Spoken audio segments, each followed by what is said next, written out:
Will you join me in the Pledge of Allegiance?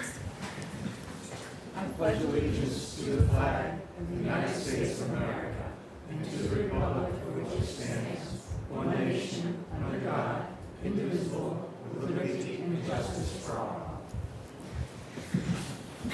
Good evening and welcome to the Monday, July 8, 2024 meeting of the Westport Select Board. Under Mass General Law, Chapter 30A, Section 20F, this meeting is being recorded. We got some fancy new equipment in here, so we'll see how it goes. None of us are quite sure how to, maybe Jim and Paula know how to work it. We got ways to go. I wanted to start the evening by recognizing the folks who participated and made possible the 4th of July parade. That's one of my favorite things about living in Westport is the community spirit that you see participating in the parade. There were a massive number of participants in the parade, and then being able to line, all the people that went out and came and lined the route. It was really a tremendous undertaking. I want to really extend thanks to all the people who made that possible. The 4th of July Committee is a private entity that organizes that. But also we had participation from the Westport Police Department and the Highway Department. So thank you to everyone who made that possible. We do want to acknowledge this evening the passing of John Borden Jr., Captain. John attended Mass Maritime Academy where he gained the skills to become a professional mariner, and Roger Williams University, earning a degree in engineering. John had an adventurous soul and a sailor's spirit, enjoying all things involving the sea. He was a skilled boat captain, a successful offshore lobsterman, a daily quahogger on the Westport River, an avid member of the Westport Shellfish Commission, and a leader for fishing conservation efforts. He enjoyed hunting, sports, reading, woodworking, and travel. He's going to be remembered for his love of nature, wealth of knowledge, sense of humor, which was always accompanied by infectious laughter. And I don't know if he was a part of the founding of Shellstock, but he was certainly very involved in Shellstock and the shellfish, and our sympathies go out to his family. Anybody want to say anything about Captain? All right, thank you. The first item on the agenda tonight is a public hearing, so the applicants can come forward. This application was a request of Deepti Shukla to transfer an off-premises package store license from S&H Supreme Liquor, Inc. to 787 Liquors Corp., doing business as State Road Package. Also, the request to pledge inventory and collateral and to appoint Shilpaben Patel as manager. The business is located at 787 State Road. Can you introduce yourselves? Sure. Thank you, Board. Good evening. My name is Matthew Porter. I'm the attorney for 787 Liquor Corp. Hi, my name is Deepti Shukla. I'm a principal of 787. So we need you to turn them green. This is the first of the, there we go. There we go. Did you get that, Paula? Yeah. Do you want me to go again, or are we good? No. Okay, perfect. So as Dipti said, she's one of the principals of 787 Liquor Corp. Also along with us is Shilpaben Patel. Ms. Patel is the other principal of the corporation. She'll also be the license manager, meaning she'll be the one responsible for the day-to-day operations. So they're anywhere between 40 to 50 hours per week. Yeah, try turning one of them off. There we go. Oh, there we go. We've learned something already. So this relates to the sale of State Road Package. No major anticipated changes to the business whatsoever. Both of these operators are experienced in the liquor industry. Ms. Shukla has 3 other stores, which they've operated very successfully and very responsibly. So they certainly understand the rules and responsibilities that come along with this type of business. Both these individuals are alcohol tip certified. There's no major anticipated changes to the structure of the business or the hours, so it'll remain, fairly status quo. But as I said, very experienced operation. There is a request before the board in addition to the transfer license for a pledge of license to the seller. So the seller is financing the transaction, S&H Supreme Liquors, Inc. So we would be asking that the board approve that pledge of license as well. But beyond that, I can certainly answer any questions that the board may have, and Ms. Shukla can as well. One question. Yeah. What are the other 3 stores? Are any of them in the Westport community? None in the Westport. Nope. And then where are they? So we have Sandwich, Hyannis, and Fairhaven are the other 3. Yep. And Ms. Patel actually lives in Westport, so she's a Westport resident as well, which will make it fairly easy to operate. So I do want to note that we are in receipt of a favorable police report. Paula, is all the rest of the paperwork in order? Is there any questions from the board? This is a public hearing. Is there any comments from the public? Seeing none, what's the pleasure of the board? I'll move it. Second. So we have a move to transfer the license and, I don't know what we're doing, allowing the request to pledge the inventory and collateral. So we have a motion and a second. Is there any discussion? And appoint the manager. And appoint the manager, sorry, Deepti Shukla. So there's 3 things we're doing there? Okay. Yeah, so it would be Shilpa Ben Patel as the manager. The other Oh, principal is Shiva the manager. Patel. Yep, Sorry. Thank that's you. okay. Thank you for the correction. Sure. Any further discussion? All in favor? Aye. Any opposed? That's unanimous. Thank you. Good luck. Excellent. Thank you very much. Have a good night.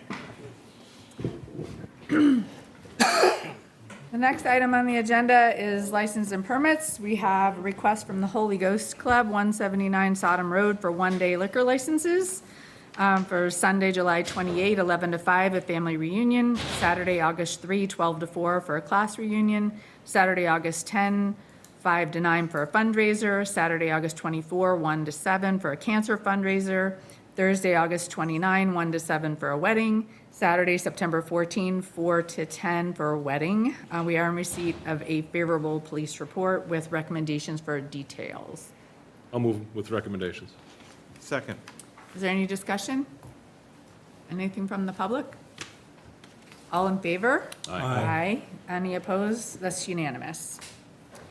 The next item on the agenda is some appointments and resignations.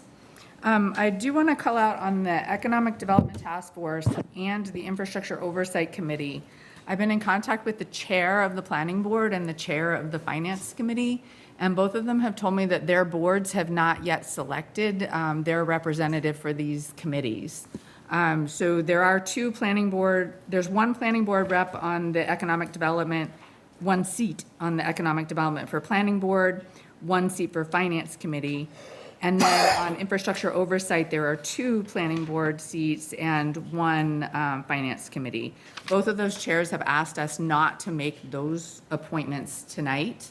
So I just want to call that to the attention of the board. So that would be the Planning Board representatives and the Finance Committee representatives. So does anybody, I would like to pass over the FinCom and the Planning Board ones for a future meeting, but does anybody want to discuss that? Okay, so I'm going to read them. If we have, like I said, I'm going to pass over the Planning Board and the FinCom, but if anybody wants to put a hold on any of these, just say hold and we'll talk about them separately. Cultural Council, Rob Delgadio. Cultural Council, Tom Pierce. Economic Development Task Force, Morris May. Economic Development Task Force, Stephen Roulette as a Select Board Representative. Economic Development Task Board, Benjamin Walbeck. Infrastructure Oversight Committee, Joseph Amaral, Business to Business. Infrastructure Oversight, Gerald Catino at large. Infrastructure, we're passing over that one. Maury May from Economic Development. Steve Willett as Select Board Representative. Joseph Rio at large. We're passing over Planning and Finance. Internet Advisory Committee, David Cole. Personnel Board, Nancy Holsworth. Public Ware, Emily Nickerson. And Recreation Commission, Stacy Silva Boutwell. So that was all of the names on the agenda with the exception of the Planning Board and Finance Committee. See no holds, I'll move them. Second. So we have a motion and a second. Is there any discussion? All in favor? Aye. Aye. So my understanding is that the Finance Committee is meeting tomorrow to appoint their representative, and that the Planning Board is meeting next Monday. Do they meet on Monday? Next week. The Planning Board is meeting, and they'll appoint their representatives. So we can handle those at our next meeting.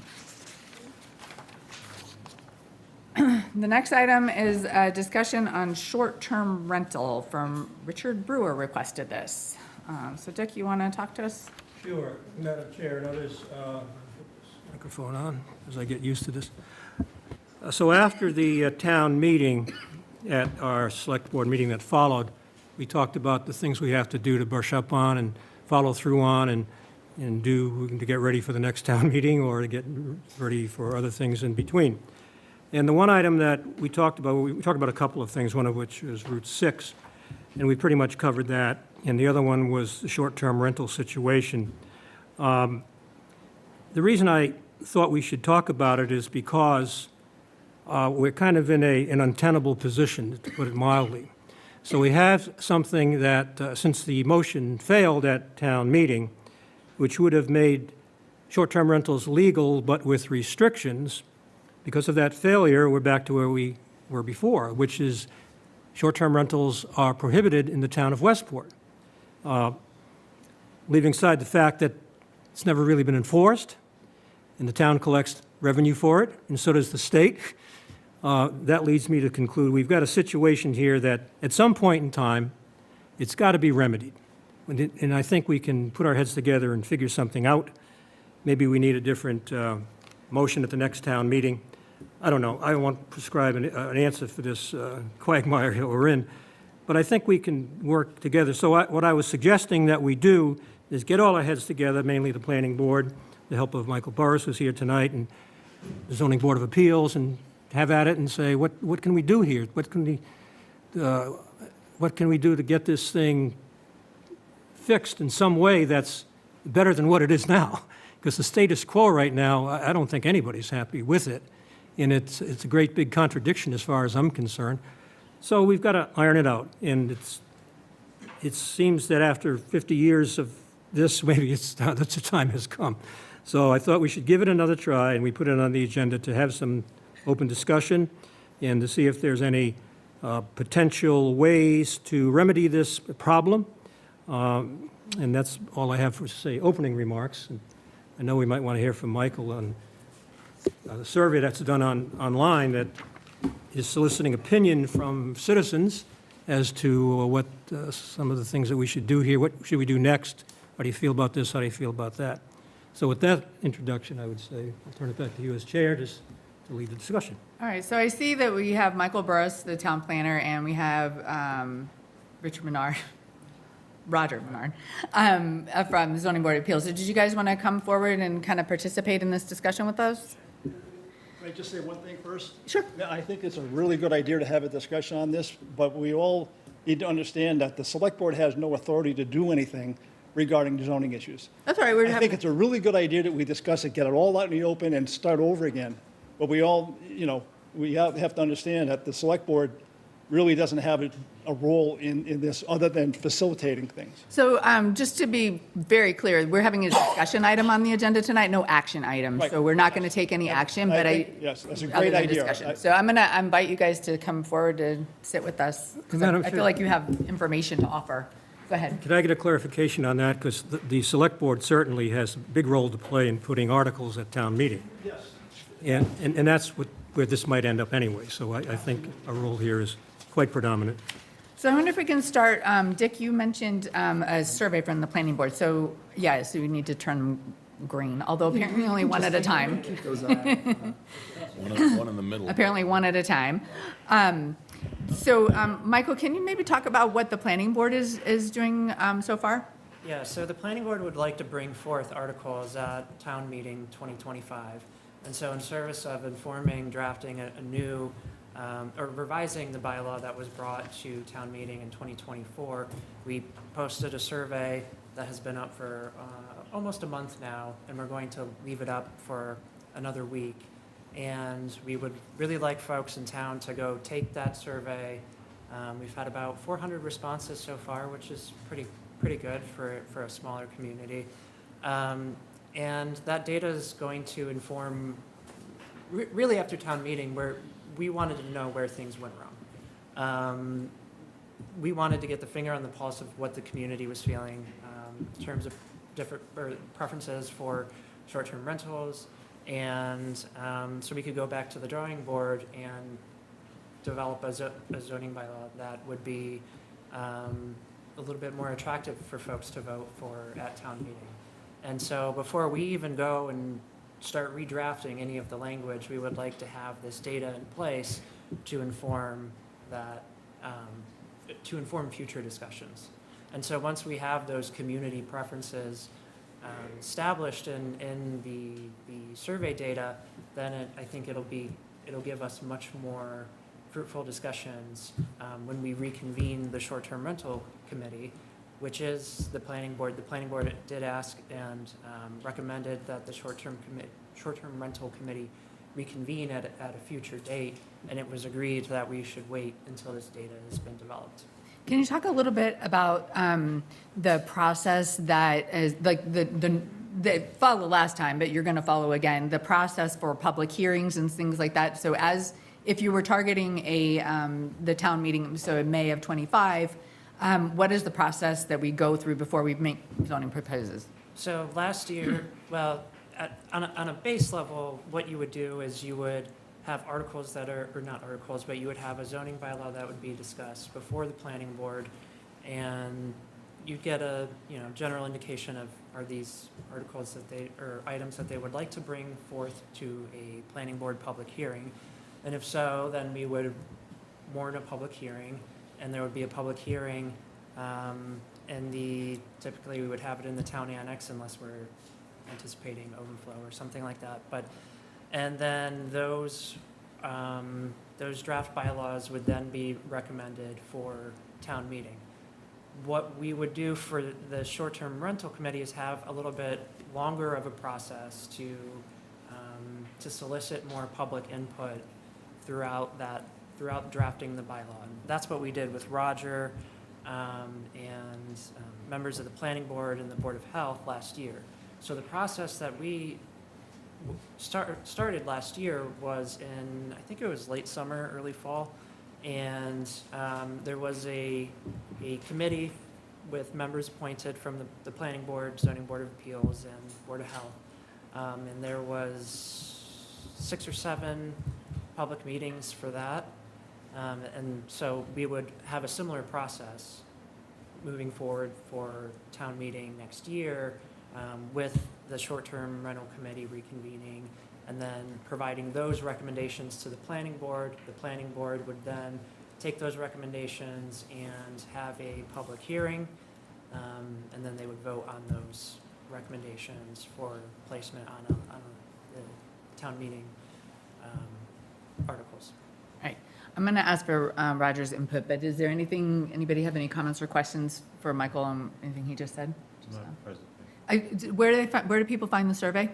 If you go right to the homepage, it is the top item on the news section. It says short-term rental survey, and you just have to click a couple links. It's pretty easy to get there. Okay, thank you.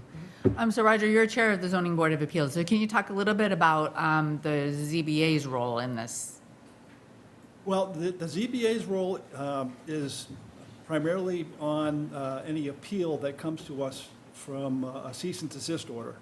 So if the zoning enforcement officer has to issue a cease and desist order to anybody who is a short-term renter, and that person then appeals it, then it would come to the zoning board of appeals for adjudication as to the appropriateness of the appeal.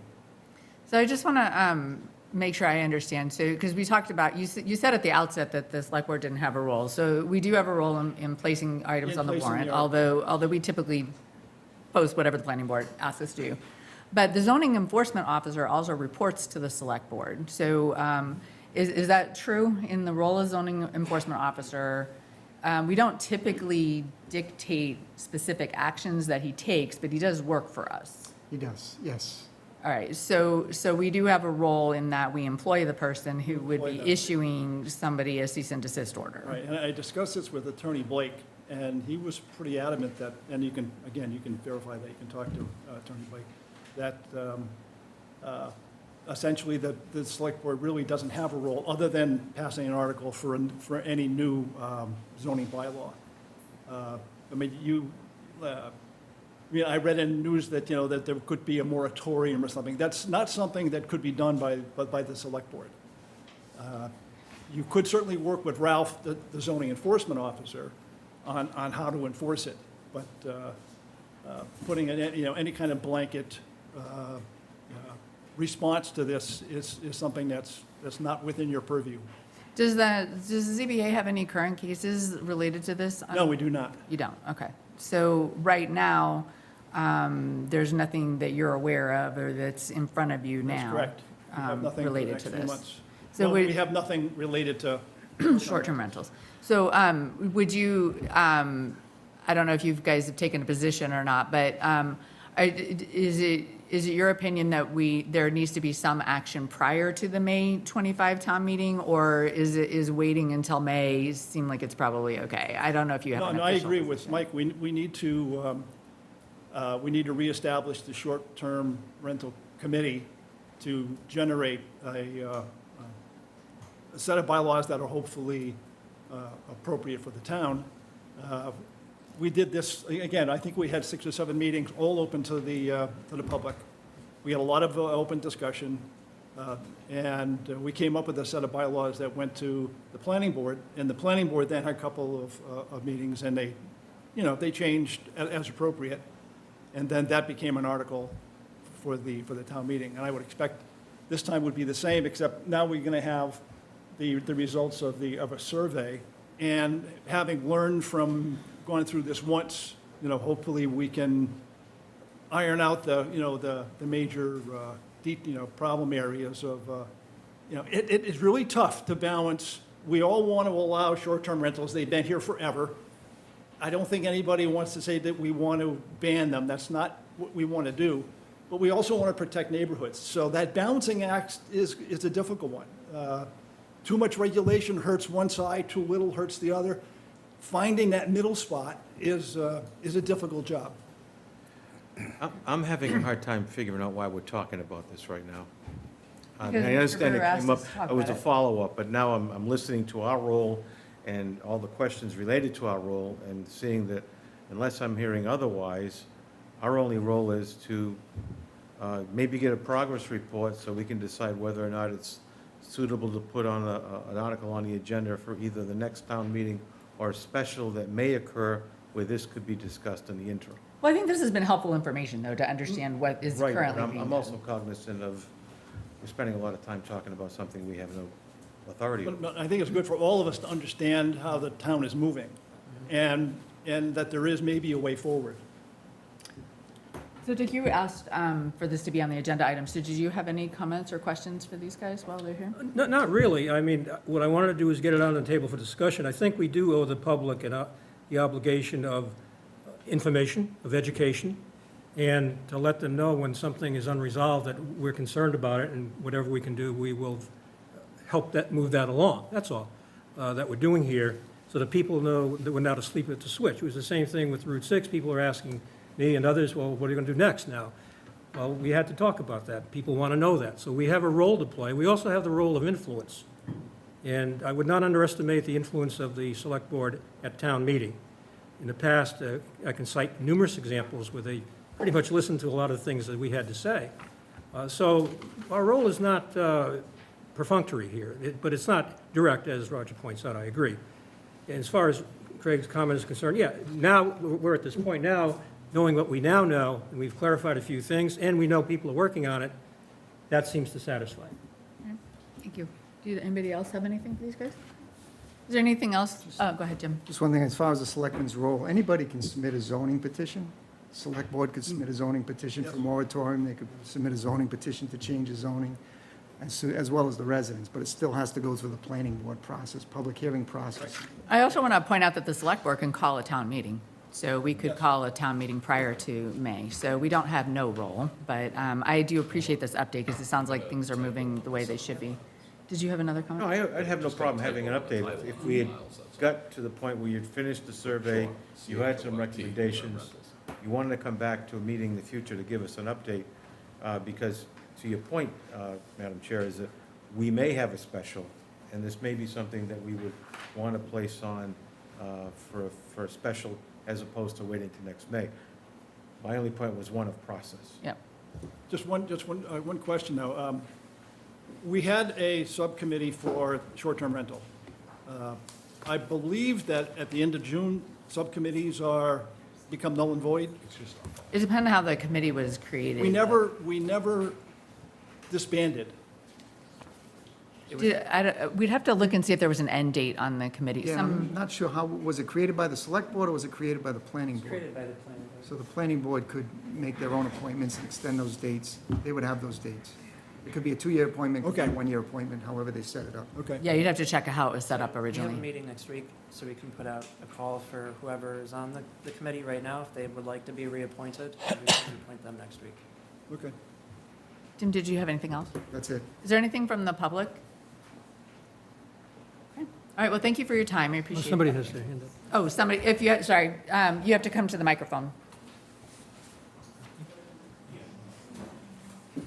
And can you just say your name, please? I'm Susan Clare. I just wanted to comment that with the survey, it would just be a concern that, how valid is it in terms of who responds? I'm on the side of we need this regulated, and I think that there's probably the real estate community would have a way of bringing out a lot of respondents who would be a little more inclined to say, let's keep the regulations down to a minimum. So I just want to, indicate a note of caution about that. Thank you. Thank you. Just one comment on that. One of the first questions is, are you a renter or not? I mean, it's so that we can get a feel for if there were 500 responders and 400 of them are short-term renters, then you know. that But, there's plenty but of to her buyers. point, it's an anonymous survey, you don't really know, and it may or may not be indicative, right? But I would urge people to follow, there's going to be a number of public meetings on this topic, so I urge people who care deeply about this to be following the agendas. Can you Thank say your you. name? Yes, I'm Karen Connery. And I would also like to say that I know a little bit about how websites operate. And I did notice when I took the survey, which was very good, by the way, there's no way to determine where that web traffic is coming from, where it's originating. So you really don't know if the respondents, or the 400, are really all Westport residents. Could they be other folks in the real estate business or in the investor business that we know we're beginning to see a lot of in this town who have, a financial interest in doing that? We don't know how many people took the survey multiple times, so you can't have a really clear, clean, actual sense of what people are doing until you actually were able to put a firewall up so that only those town residents could come in and you could. Well, ultimately, it's the voters validate who are that. voting at town meeting who are going to decide, right? And so ultimately, the voters are registered voters that attend town meeting are going to be the decision makers. But I think they understand the limitations of an anonymous survey, and it's just one input. They're going to have a number of public meetings. Okay, good, because we're concerned about how much weight that survey would carry in going to the short-term rental committee. Would they say, well, we have X percentage that is pro short-term rentals in residential/agricultural zones, when there are quite a few of us out there, maybe in the minority, who knows, maybe the majority, the way the web traffic comes in, that don't really have a voice. So I guess I'm concerned. The other thing I would like to suggest, and I went to a number of the short-term rental meetings, I would suggest that you bring in some stakeholders into that meeting. Those of us who are, living in this short-term rental world all around us in an agricultural neighborhood, those who are realtors, those who are investors. I think until you really understand what everyone's objectives are, you really can't make decisions until we have everybody who is a stakeholder at the table and having these discussions. Just a thought. Thank you. Thank you. Is there anything else? Okay, thank you, guys. Thank you. Next on the agenda, we have a presentation from the Long-Term Building Committee.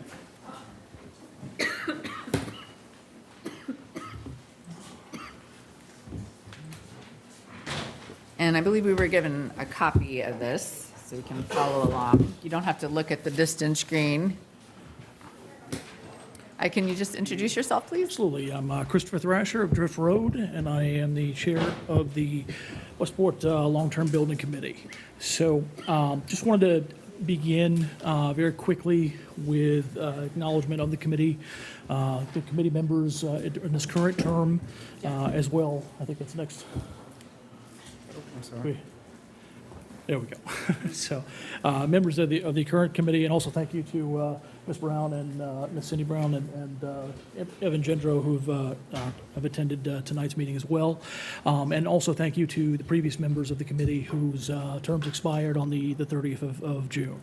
So, real quickly, I just wanted to have a quick discussion on the mandate of the Long-Term Building Committee. So this was the article that was passed at the town meeting in 2023 that allocated $200,000 for a feasibility study and potential project manager. Currently, there still is $197,000 available in that appropriation. I did want to ask Mr. Hardman, so, is there another 2,000 that's outstanding from that? I need to confirm that. I don't believe so, but I need to confirm. Okay, thank you very much. So there's a possibility. There we go. Still trying to figure out the newfangled technology here. So, so there is there was 3,000 spent for one particular consultant, but the bulk of that authorization still remains. One thing I think is worth noting here, and will probably be more of a discussion item further down this presentation, is a question of exactly what the mandate for the Long-Term Building Committee is going forward. And I think that this past year, the committee spent a very large amount of time going over previous discussions that had happened from previous long-term building committees, and a lot of the discussion was focused on the potential, what potential use or what potential eventuality should be talked about, as opposed to working on a strategic plan for a single recommendation or for a single item. So that'll come into more focus here down the line. So just real quickly, looking at the problem statement here, is that this is a significant property. It's 62.1 acres. It's one of the largest, if not the largest parcel that the town currently owns. It's very crucial in my mind and in the committee's mind that a strategic plan really be developed one way or the other going forward to figure out what is going to be done with this building. So just want to go ahead and move forward real quickly to the current building conditions. Currently, the uses of the building are the school administration offices, which there is a tentative schedule that the school committee will be vacating those offices as well for the out-of-school time program. The building is, of course, used as a polling place on election day. There is the gyms utilized by basketball leagues, and there are other extensive recreational uses both by the Westport School Department as well as the community at large. And no matter what, there will always continue to be a need for athletic fields one way or the other. So some current issues with the building. This is not an exhaustive list, to say the least. That there is a boiler that needs replacement. There's been an ongoing issue with termites, which, Mr. Hardman, I believe the last... It was treated. It has been treated? Yes, in June. Okay, excellent. There are some potential well issues that have come to light as well, and there is a potential for increased maintenance and insurance costs with underutilization of the building, especially if the building is fully vacated. So just going to go over real quickly kind of all of the options that were evaluated one way or the other by the committee. This kind of gets into the mandate aspect, where there were obviously a lot of options being kicked around, including, of course, maintaining the status quo, selling the building and site as it is, demolishing the building and then selling the site, demolishing the building and maintaining the site, mothballing the property, or renovation for municipal use, or even renovation for school, for the use for a future school. So based on the sentiment of the committee and of the community, that we've had several individuals come forward at committee meetings to give their impressions. The committee does believe that selling the building and the site would not be a prudent use of town resources. It is, again, one of the largest parcels that the town owns, and that there is a need for athletic fields going forward, no matter what happens to the building. Now, if let's say this site was sold, and the school department would have need for brand-new athletic fields, no matter what. Also, a consideration is that the 2022 appraisal of the property is likely a little a little bit of an overestimate given the current market conditions. So with all the good ideas that have been kicked around, the number one issue, of course, is that no matter what happens with this building, there is no money in the general operations budget to fund any kind of significant additional cost. And this was something the committee kept in mind always when discussing what to potentially do. No matter what the decision that comes is, whenever that decision is made, it's going to cost money. There's no way around it. Also, a couple things the committee was considering was issues with other town properties, including this town hall, the town annex, the council on aging buildings. There are obviously significant issues with several town buildings, and it's going to certainly be something to evaluate as far as the use for these buildings going forward, and also the potential that possibly some of these other buildings might present a more viable sales option for the town. If the town was ever to divest the properties, then some of these other buildings might fetch a little bit more than and be more realistic to put on the market than the old high school site. The one item that was eliminated from the consideration was the continued use of the property as a school, based on the requirements of school buildings and also the requirements student-wise right now. It was for the town of Westport, it was not seen as a realistic option to convert the building back to school use. And again, there was a lot of community sentiment where there's an overwhelming support for preserving and repurposing the high school building. Of course, it's going to cost money no matter what. So with all these things considered, the committee narrowed it down to three options right now to talk about. And the first was to demolish demolish the building and maintain the site, to mothball the building, or to renovate the building for municipal use. And you can see the estimated costs, and these are based on previous studies. So these estimates are very much ballpark, and I wouldn't rely on them at this point. But it's the ballpark figures involved in demolishing the building from $2 to $8 million. Mothballing the building is your immediate costs would be hard to know, but long-term certainly would be significant costs incurred even if you just mothball the building. And renovating the building for municipal use was anywhere from $10 to $35 million, depending on what plans. So I did want to go real quick into some of the other studies that have been previous studies and reports that have been created for this issue. There was a code analysis update most recently, and also I included a couple slides here from the 2020 adaptive reuse analysis. So just to show some of the other potentials that were discussed as far as reusing the building, and the next slide is a reuse scenario for municipal offices as well. These were all from the 2020 report. So ultimately coming down to the recommendation of the Long-Term Building Committee. And before I read this, I want to mention there was significant discussions as to what would be the right recommendation to make in terms or keeping in mind that no matter what recommendation we made, it more than likely was going to require an override or a debt exclusion in order to pay for the options. The committee voted at the meeting on July 1st to recommend that the Select Board take appropriate steps to immediately develop a strategic plan to renovate the old high school building for municipal use. And part of the thinking in terms of making that recommendation is that that dollar amount is certainly the highest figure on the table.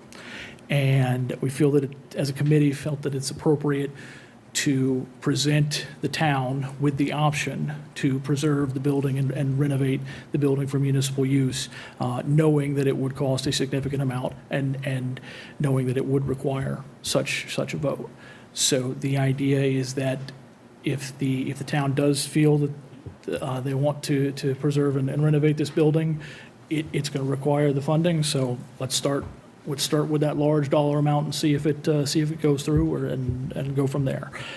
So just real quick on the potential next steps, and this is actually something I would ask the select board to consider here in terms of what you would like the long-term building committee to do going forward. With this narrowed recommendation, if you want to get the next slide here. If there was to be a strategic plan developed, it would need to include an evaluation of all the existing town buildings. It would need to include up-to-date renovation estimates ultimately to come up with a dollar amount for a debt exclusion question. And if the committee, or if the select board rather, would be willing to begin the process of creating a strategic plan, it's certainly my hope and then the committee's hope that this could get kick-started to the point where a ballot question could possibly be created for the November ballot. I know that's a tight window, but again, ultimately it's the sentiment of the committee that the town deserves the right to vote on whether to make a significant outlay of funds in order to create a comprehensive municipal space. So that's where the committee is at this moment, and I will certainly take any questions you all may have. Thank you. So I just want to start, we have 2 select board members that are on the committee, so I just want to give you the opportunity, those of you who are on the committee, if you wanted to add anything. Manny or Craig? Well, it was a 5-0 or 8-0 vote, so I obviously voted in favor of the recommendation that's before us.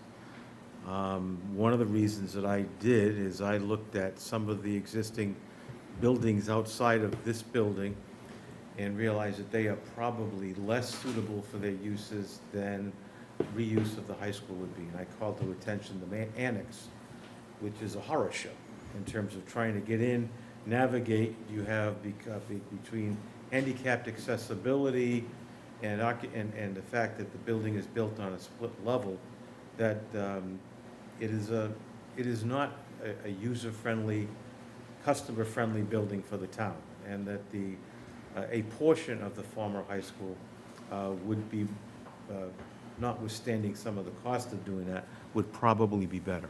Second example is the Council on Aging. I spent some time there. I participated in one of the programs. The place is chock full. People, it's back-to-back-to-back activities. It is probably a building, even with their current budget, that could be better utilized in terms of the types of activities that are being conducted there. Again, I wouldn't suggest moving the Council on Aging and being that the only department being located, but if you look at the combination of the annex and of the Council on Aging, as well as the fact that I think it's really, at best, with all due respect to our representatives from the school committee, that I think that decision to try to collapse school administration into existing buildings was a budget adaptation for the current fiscal year. It's not a good long-term plan for the use of use of school administrative needs. So, school administration, town annex, and the Council on Aging all are underutilized or not appropriate facilities for the types of activities that they have, which may be better. I use the word may, not will be, better uses of this if it's in the high school. Thank you. Did you have anything you want to add? Craig, I agree with you 100%, and I appreciate your input, just getting on this committee right in the end here. Chris has been working pretty hard on it. Sean Leach has been on it. Well, it was a unanimous vote, and one of my feeling on the whole thing is the reason I voted unanimous was the community outreach on wanting to keep the building. When the school committee was saying they're going to move the administrative buildings out, and it's exactly what you said. Not that they can even, I think it's a task to try to absorb into the existing buildings, and it's not going to happen. I didn't hear anything what was going to happen with the daycare that could definitely be expanded there now, the fields that are always being used. And I do disagree a little bit about the number on the renovation, because I believe this could be a phased renovation, and it could be something that we could accomplish with the sale of some of these other buildings and so forth. And immediately just the use that the school has in it, and ask the school department to stay in there now, and we can expand on that. These other buildings, we really don't know exactly how much we're throwing at them all the time, so, and what the savings would be. But again, mostly the community outreach on keeping that building, because we're using it every day. So I just have a couple questions. So the study that was done in '22, so that was not part of that 200,000. So that we funded that before the 200,000. Is that correct? That's correct. Yeah. That's So correct. there was a study that was done. It's about 2 years old now, for the reuse. So I just want to clarify this. So that's why that spend is more on that. Yes, all the studies that were done with previous allocations. Okay. Yeah. And then I just wanted I know you probably thought it was a long shot. When we've tried to put something on the federal ballot before, we were nixed. You're not allowed to put local questions on a federal ballot. So it would not be possible to put it on the November ballot unless something has changed. I also think that would be not enough time to gather sufficient community input on the costs associated with it. But just on the face of it, you can't put something on the federal ballot. We can't put it on the September ballot or the November ballot. But you could put it on the April ballot. Put it on the April. The September, we can't. The November, we may be able to, but the deadline is very early. It's like early August. Oh, okay. And I'm not 100% sure. So it's possible you could make the November, but unlikely. November's the presidential one, that's the tough one to put. I thought that you couldn't I put think it we could on. on that one. We'd have to clarify. Oh, you can. So you can't on the primary ballot. Primary. Okay, I'm mistaken. The November. But to put a debt exclusion on the ballot, you need a number to the community. I don't think you have that. I've been on the record since 2018, as I think we should sell the building and the property, but I know that's not popular. But I think that these next steps are the right ones. I think we need to do the assessment of the town-owned properties so we understand what we're dealing with there. I think we need to update the costs and perhaps in a phased approach, like what Mr. Soares just said, because if we can phase it in, or we can, if there's some way to get the different uses classified different for code updates and things like that, then I think we should explore that. So I think that evaluating the current buildings, getting the up-to-date estimates so that we have a solid, maybe if not a single plan, but at least a roadmap for how we get there, and then preparing the debt exclusion and preparing the community to kind of get on board with the debt exclusion. And you didn't note it here, but I'm sure yours also on mind if there's grant opportunities and other opportunities for funding. That would be the only thing I would add to the next steps that I think the committee should do, is look for, explore other kind of possibilities of funding. So, I don't know, anybody have any comments? Go ahead. There are a few comments. They're in line with yours, Madam Chair. But, Chris, regarding the Article 26, which is the $200,000, you hire a consultant to do a feasibility study. Did your committee have any view on that? Should we do that? So this is actually part of what I was speaking to with the idea of the mandate of the committee. This committee, at the beginning of our term, was, no matter what, nobody wants to throw money for consultants without actually giving, okay, this is the, the steps we would like that consultant to take. This is how, either the direction that we'd like you to go, or there was an overall sentiment that we didn't want to just throw money away on another study. And that turned into a kind of a rehashing, in some cases, of old arguments and old options, throwing around all the old options as far as what to do with this building. And frankly, I think it's fair to say the committee kind of got stuck in the mud going over the options over and over and over again. And it is certainly my hope, both as a community member as well as the chair of this committee, at least for now, that if you all, as a select board, would recommend that a strategic plan be developed surrounding creating a municipal, if you want to call it a civic center or town, however you want to refer to it as, if this was the mandate going forward, that there needs to be a strategic plan that evaluates all of the town buildings, sees what is reasonable or what is realistic to actually utilize that building for, and also taking the phased approach that was mentioned here. I think the key is if there is that mandate of a strategic plan, this becomes a lot more streamlined, and then it's also it's a lot easier to go back to that appropriation and say, okay, we have money for a consultant, now here's what we actually want the consultant to do. This is what we want a project manager to do. And I think that was a key element that frankly had been missing for the majority of the term of the committee this past year. So. If I may continue, I applaud you for not spending money foolishly. Try. But of course, we don't necessarily have to spend the $200,000. Of course. The amount of money we need. We also have a previous survey that was done. Yes.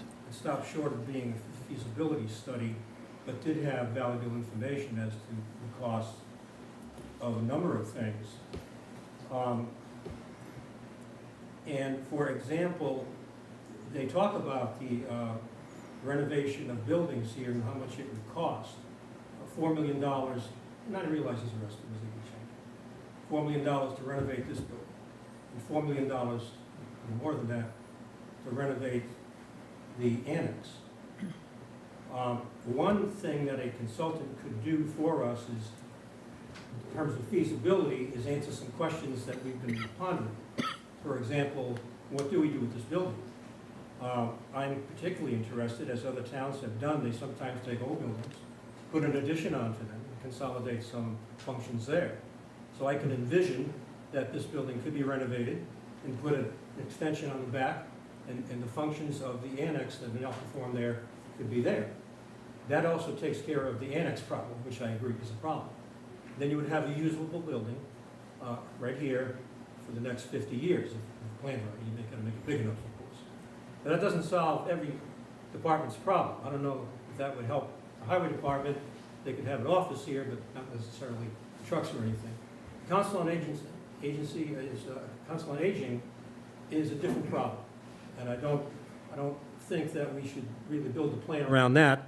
There are other solutions to their problems, and I serve as the liaison from the Board of Selectmen, and I'll be having a meeting with them again tomorrow. And they just did a strategic plan and understand long-term they've got to come up with some solutions themselves and can't rely on the town to keep funding money because their needs are growing and the funding is limited.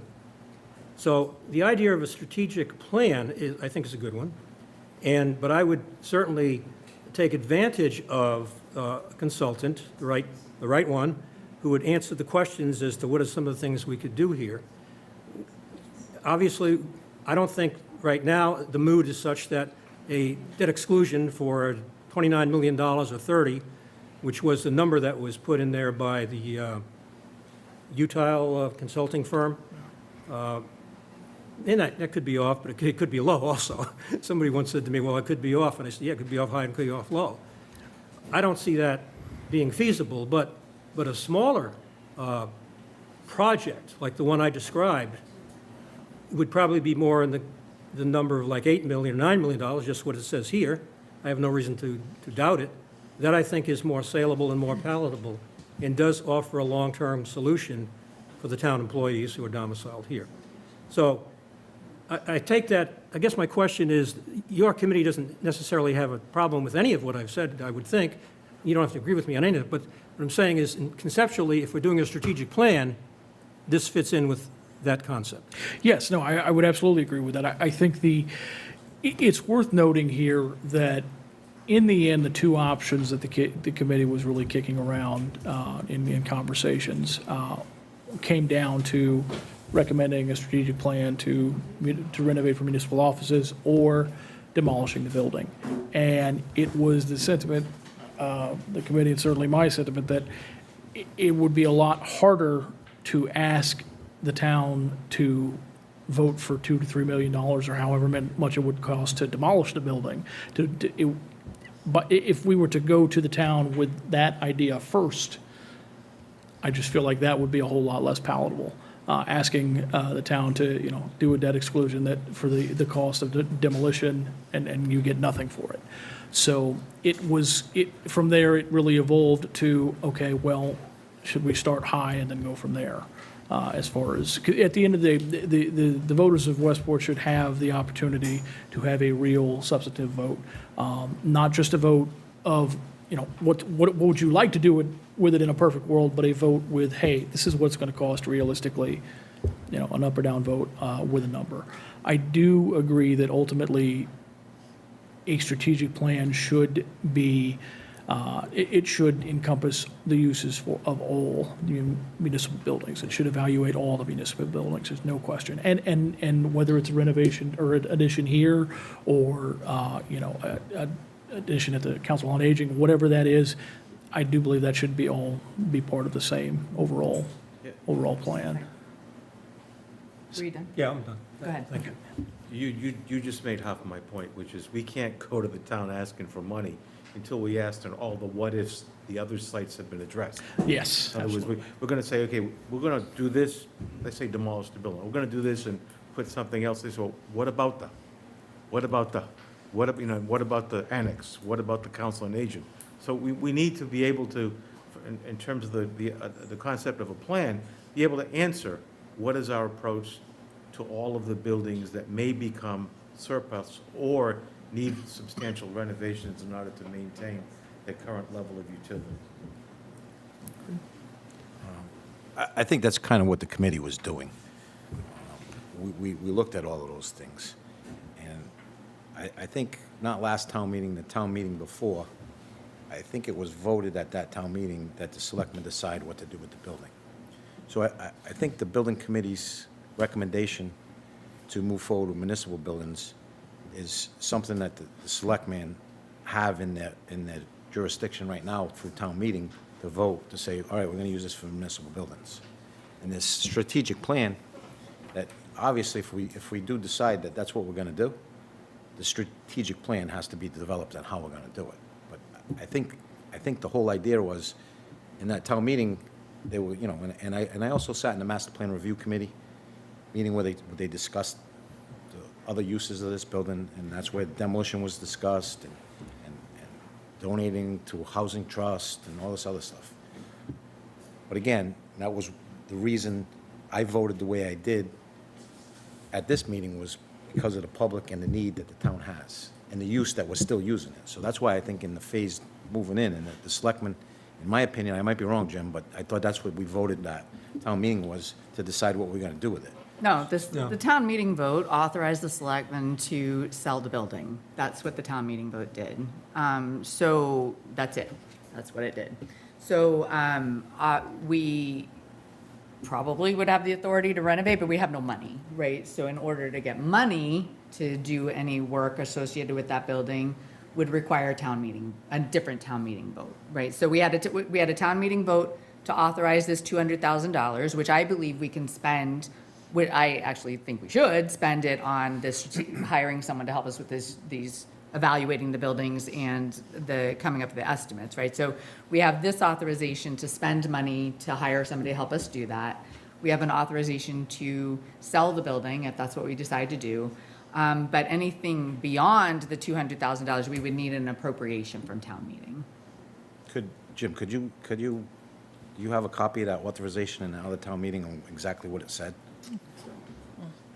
Have to dig it up. Hang on. You can look for it. I'm going to Cindy because she's on the committee, but is there anybody before we go to Cindy? Go ahead. Thank you very much. Cindy Brown, I'm a member of the Long-Term Building Committee. I can't emphasize enough the points that Mr. Thrasher has made, and certainly other members of the committee. I think really we as a committee have been really looking for, after narrowing down the very many possibilities that he outlined early in his show, that his slideshow, was that we narrowed it down to 3. As Christopher said, I would find it very difficult to go to a town meeting, or a vote, and ask voters for, I think the estimates are closer to $3 to $5 million to tear down a building, and you have nothing in your hands after that. We couldn't get an override for $1 million for operations, for one.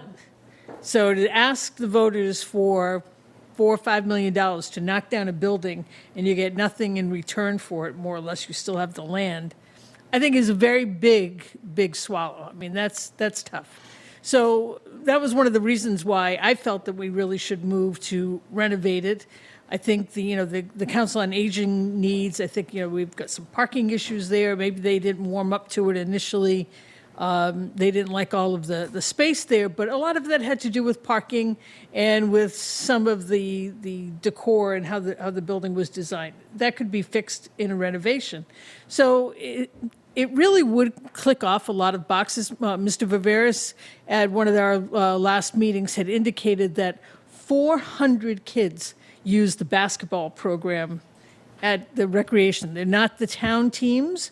So if you don't make a town school team, the independent basketball leagues, 400 different kids used that gymnasium last year. So if we eliminate the building or sell the building or abandon the building, even mothballing it, that's a program that's going to be eliminated. So there are a lot of issues of things that have been going on in that building.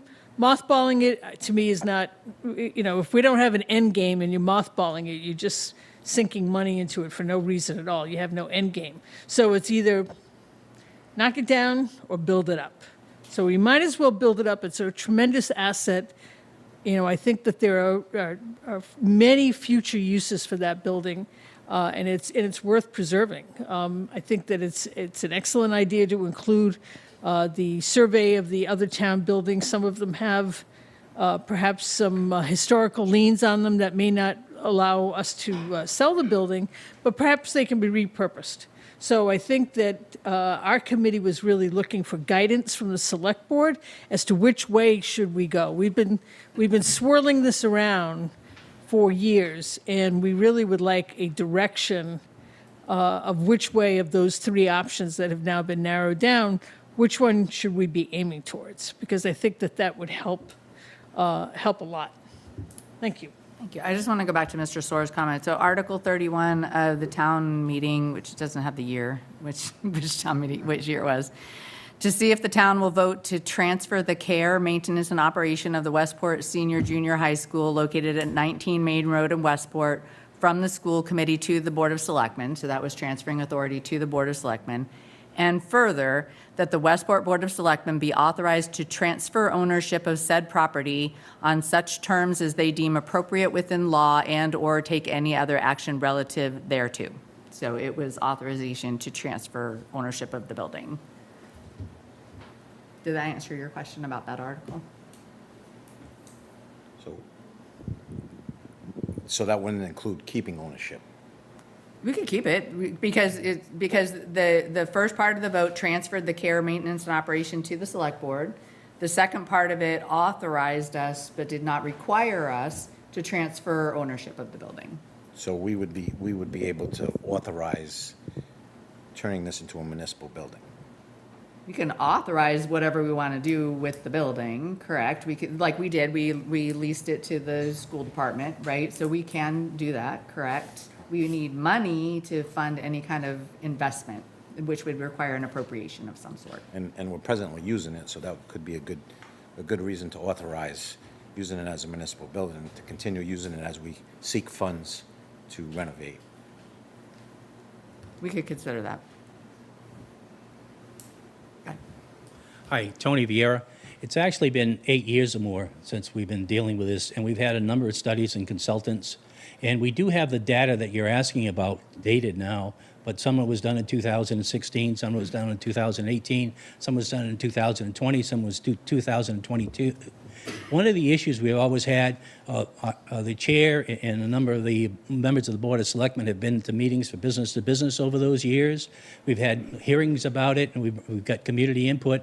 And one thing is clear, that I think the vast majority of people would like to keep the town hall and keep this area in Central Village. And I think that's pretty clear. And I think one of the things I would suggest that the selectmen look at is again, to go back to look at those studies or go down to the assessor's office and see what the current value would be of the annex and what the current value would be of the Council on Aging. And then talk to a realtor and see what they think the market would be for those deals. Because there's a revenue source there that we should have pretty good feel for before we ever go to a town meeting or before we ever think about putting something on a ballot. We need a revenue source. That's what's divided us in the past. Nobody's going to pay for $30 million for renovation. Now, having said that, my background is in education. I've done 35 of these throughout the state, and I've never paid close to $30 million, let alone the figures that people are talking about now. I've also been involved in moving people around in the town here and close by in both cities. So I think the consultants, I'm not sure if they've had that experience or how they base their decisions, but this is a town decision. And I think the town, over the last 8 years, we've come to the realization that we have spent a lot of money in this building, but it's probably worth keeping in the center of our town. I'm not sure that we feel the same way about the annex. It doesn't serve the purpose. It doesn't serve the purpose as an annex for us, space-wise. It's not handicap accessible. There are well issues. There are all kinds of stuff. It doesn't even serve the purpose for the nursery. If that was a private nursery in any other place in town, it'd be closed down tomorrow. So we got that issue. Now we get the Council on Aging. We have spent all kinds of money in the Council on Aging, and it's still too small. We've made the parking lot bigger, but we didn't able to do anything inside, and we're limited in what we can do inside. That probably has a better value in real estate. Those two buildings back on the tax roll would have an ongoing tax benefit to the town. And we would then, in those two areas, we either got to decide what we're going to do with that. Are we going to build another annex? Are we going to do something in the back here? Are we going to do something with Council on Aging? And we look at those figures for new construction. You know, I think they're going to be a lot higher than what we're going to do in renovation for the high school, at least in the short term.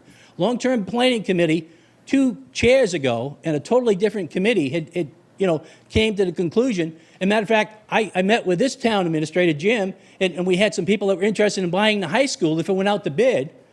Because at that point, it sounded like the administration was kind of interested in getting rid of the building. And we had some estimates on what they were going to pay if it ever went out to bid, but it never went out to bid. I think we have an opportunity now to look at those other 2 buildings. Look at what the cost is going to be if we don't move them. What's the term, the next 12 months, the next 5 years?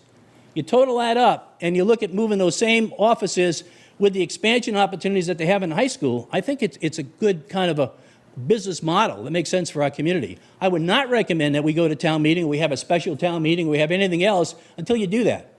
And you can find out tomorrow morning by going down to the assessor's office and get a pretty good idea of what the assessor's value at it. And don't tell me you don't think that's fair. Think of your own property. Look at other property. It's pretty close. Might even be higher. It's probably about 80% of what the value would be on the market. You don't have to listen to me. I'm not a real estate person, but there are a lot of people that work in this town that could give you a pretty good estimate of those properties. We are not handicap accessible in any of the town buildings the way we are in high school.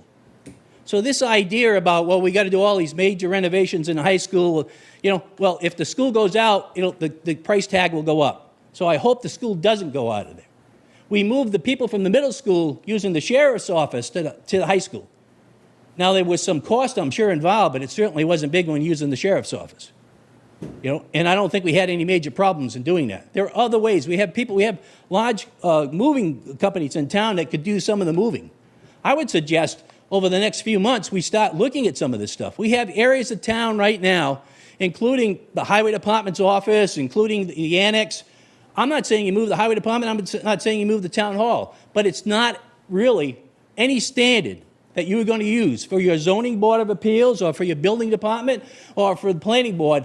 They would vote it down because it doesn't meet it. but we kind of look the other way. It's been 8 years. We've got to have some action and a plan. I would agree, though, don't go to town meeting with a figure that you don't have a source of how you're going to pay for it. I think that has to be part of the plan. And I think if we do that, I'll tell you, I'm here tonight because people asked me to come. There's a lot of interest in holding on to the property and using it because they see it as a value. They see it as the most valuable property in town that we own. It probably, if you do the assessments, probably is. And we're looking about destroying it, knocking it down, and paying to have that done. I don't understand this. We got to move at some point. We've got to have a plan, but it has to have what the cost is going to be with the renovations that we're going to do. Some people want to say, well, you know, if we're going to move, we got to put all new equipment in, all new, desks and chairs and so forth. Well, maybe, but I don't know. I mean, I moved a lot of buildings. We didn't do that. We're using what we have, and down the road, when we can budget it, we put those things in. Let's kind of come together. We build consensus. I think one of the things that was dividing us all the time was this area, and I think this area has, maybe it's a museum down the road, I don't know, but it has some value within our community, and I don't think we've got to still do upgrades for handicap accessibility in this building. Everybody want to use the bathroom? Try looking at it. You know, anybody want some water? You want to use the elevator? We had meetings here, public meetings, that people couldn't get in because the elevator wasn't working. You know, Tony, I appreciate your passion. The recommendation from the committee is to form the strategic plan you're talking about, to evaluate and assess all of the town-owned properties and for their use and the costs associated with that, and to create up-to-date estimates so that we would have a solid number to present to the town and to explore funding courses. So far, 4 of the 5 members of this board seem to have been expressing a favorable impression of that recommendation to proceed that way. No one tonight has been suggesting that we tear the building down. Madam Chair, and I agree with the cost that you're concerned with, but there's studies there that address what you're saying right now and do this work. We can do it again, but the assessment really can be done internally pretty quickly. The study that we have in front of us for the renovation of the building to accommodate municipal use is in excess of $20 million. So I think that before we go out and ask for $20 million, we need to reevaluate. Yeah, I'm talking about the assessment of the other buildings. That would be revenue to the town. And I'm also talking about the money that we spent to this building in the last 5 years, the money we spent next door. Now, if that's fine and we're ready to go with it, and then we got another 5 years without any other renovations, fine, but it's not. And we did the same thing with the council aging. It's not. So we're throwing millions of dollars into buildings that don't serve the purpose that we need. So that's what I'm trying to get to. I agree that we should not do this and ask the taxpayers to pick up $30 million or $20 million, whatever the figure is for the renovation. I'm saying we need a plan on how we're going to deal with these, see what the cost is going to be, and then see what the alternative would be if we use the high school, because we have that as a valuable piece now. Again, that's the recommendation from the committee, and 4 of us have already expressed support of that recommendation. So I appreciate your passion, but I think you're talking to people who already agree with you. Except that when I read on, we didn't talk about the revenue source, and what I heard tonight was setting up a special town meeting or a meeting in the fall or next spring to bring it to the voters. I'm saying before you bring it to the voters, we have to have a business model, a business plan that has debits and credits, and we're going to have expense, and we're going to have revenue. We haven't said the revenue piece, we've just said the expense. Yes. Thank you. Agreed. Ray Elias, Holly Lane.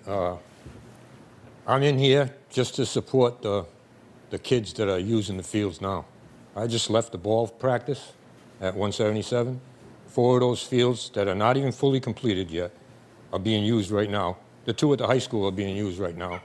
And I've been an advocate for youth sports for the last 40 years.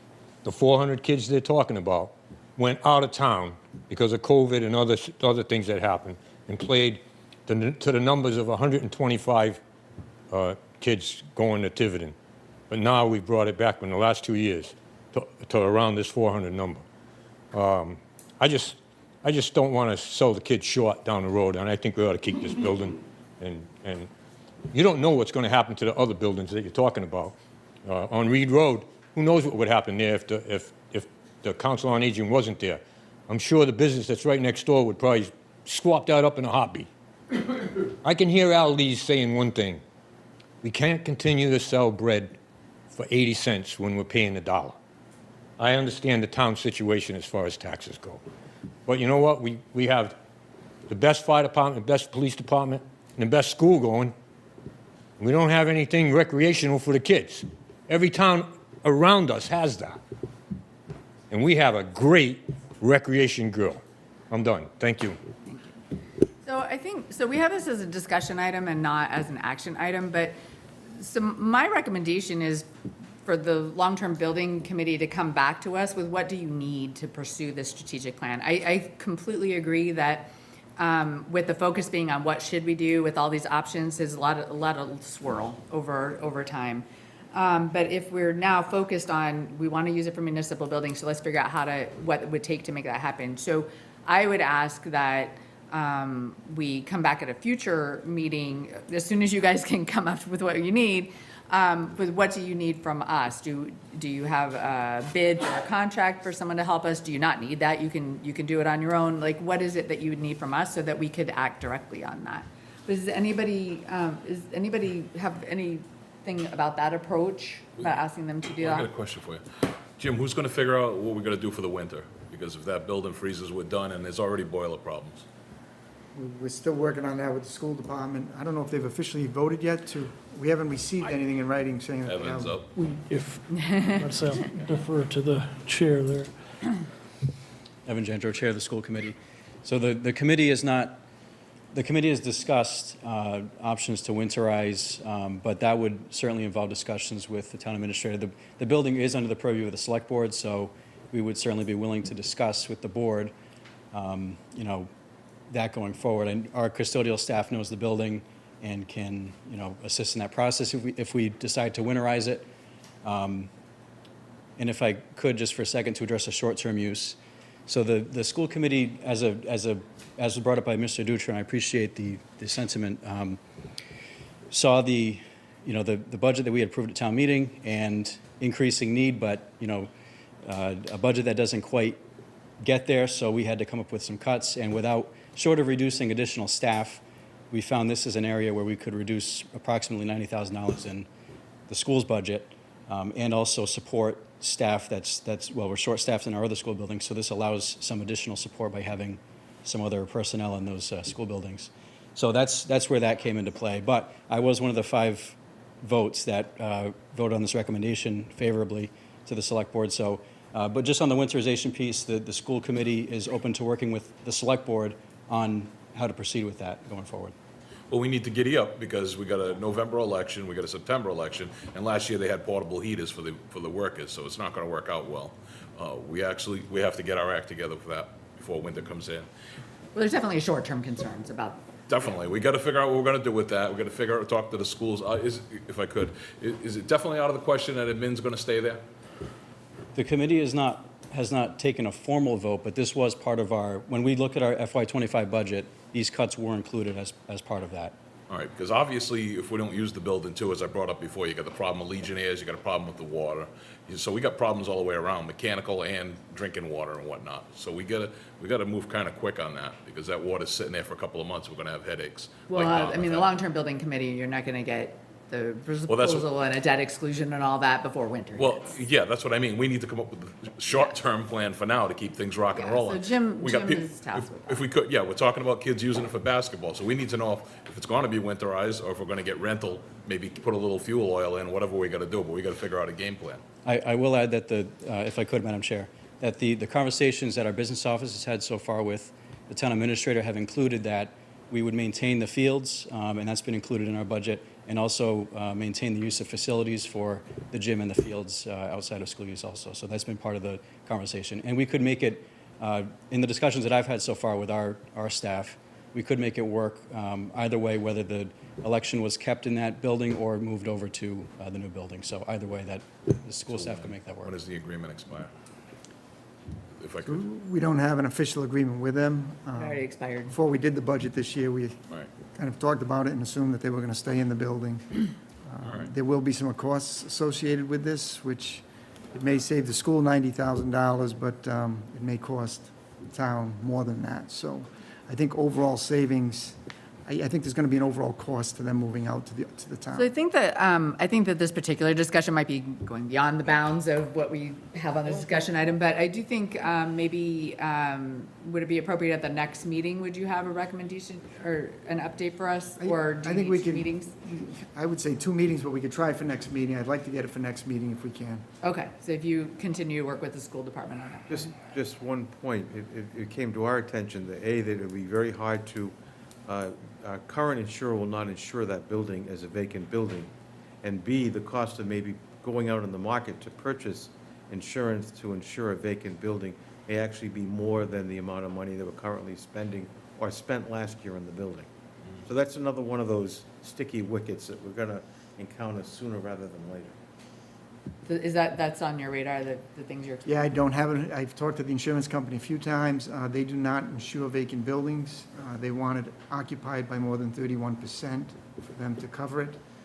So they're supposed to be coming down to take a look at what the uses are. We've talked to them about a number of uses, the fields, the gyms, using it for IT storage, and we tried to get it up over 35%. We would have to sell that to them, and they would have to agree to it, and Would the school administration even be 30% of the building? well, they use the school admin there, they use the auditorium for seminars and stuff, so, yes, it was close. All right, so but we'll get an update on that. But the cost could go anywhere from $75,000 up to $200,000 just for insurance. So we may be asking the school committee to please stay and work out their budget. Madam Chair, if I Go may ahead. just briefly interject. So the school committee is, in full disclosure, I am on the school committee. We're meeting first thing tomorrow morning, actually. This is on the agenda, and forgive me, Mr. Chair, if I'm speaking out of turn here, but there are some options on the table where it may be feasible to move staff to support the schools, in offices in the schools, and still be able to maintain some level of usage to try and hit that number that's necessary for the insurance costs. So I appreciate that it's going to be, but that we also need to move quickly, right? So we Yes. need to We need work to have a game together. plan but by we need winter, to- yeah, by fall, yep. Madam Chair, I mean, could we ask the school committee, if we were deciding to move forward and keep the building as a municipal building, if they would stay in as tenants? So I would certainly have to defer to the chair here and to the committee, and to the full committee for that. I would say our goal with the move here is, I mean, I don't think the situation is ideal, right? We're dealing with budget cuts, but the goal here is to save $90,000 and support our staff in the other buildings. But, you know, if there's a situation that changes in the future where that would involve the use of that building by the school department, I think that could be on the table. I mean, without seeing a proposal, I couldn't speak on behalf of the committee. We haven't discussed that. But I don't think that the committee is opposed to maintaining use there, yeah. Cindy? I just had I have my finance committee hat on now. I'm going to take off my long-term building committee hat. I think you have to be very conscious of the amounts of quickly how those dollars are going to add up for insurance and maintenance and keeping the heat on and whatnot all winter. So, you would have to call a special town meeting to come, because none of that was in the budget, none. So, yeah, time is of the essence. Thank you. Madam Chair, just if I could, one last point. I think long-term, the committee's view is that it wasn't sustainable without the direction from the town on where to go with the building. To maintain that size of a building with the issues that it already has and compounding issues over time, to bake that into our budget, and I also understand that the town's budget as well, it wasn't, a sustainable thing without having a plan developed or a direction for us to sort of look towards. So that was a consideration as part of this also. So I just wanted to note that. Okay. Thank you. Do you feel like you have sufficient guidance of where we would like you to focus to come back to us next? Yes, indeed. I will speak with Mr. Hartnett, and it's my hope that with putting some stuff together as far as maybe an action item to get that mandate I spoke about earlier, that I think would be ripe for the agenda on the next meeting, or perhaps the one after that. So, Good. Jim, the $500,000 from Mike, is that all depleted? That was a bond Right. appropriation. I don't know if it was ever officially appropriated. I don't believe it was. All right, could you just update us on that if you could? Check on that, Thank you. yeah. and actually, And I would also ask Mr. Harden if there are any other allocations or appropriations that have been made over the years in which there are funds remaining Yep. regarding that building specifically. There are a couple of warrant articles out there that had some expense money for the high school, so we'll get that together as well. Excellent. All right. Thank you very much. Thank you, Madam Chair. Thank you. Thank you. So the next item in the agenda is a request to accept the following donations from the Council on Aging. I don't know which sheet I should be reading. Just say it, you got it.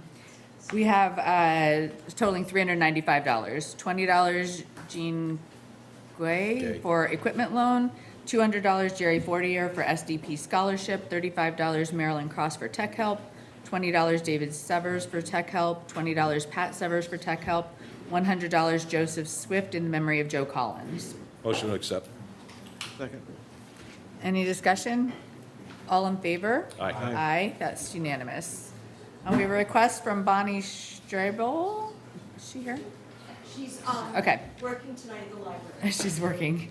The library director to post and advertise the assistant director vacant position. So Jim, you want to tell us about this? We just, she recently took over the head position, the library director's position. The assistant is vacant, and I recommend the board post the position for hiring.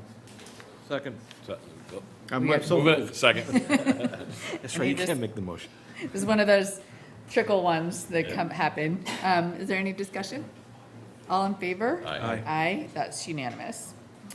We have a request from Betty Slade and Robin Winters to hold a dedication ceremony on Tuesday, September 8 at 3 p.m. at the site of the new Mariners Lost at Sea Monument at the Point. Do you want to come forward?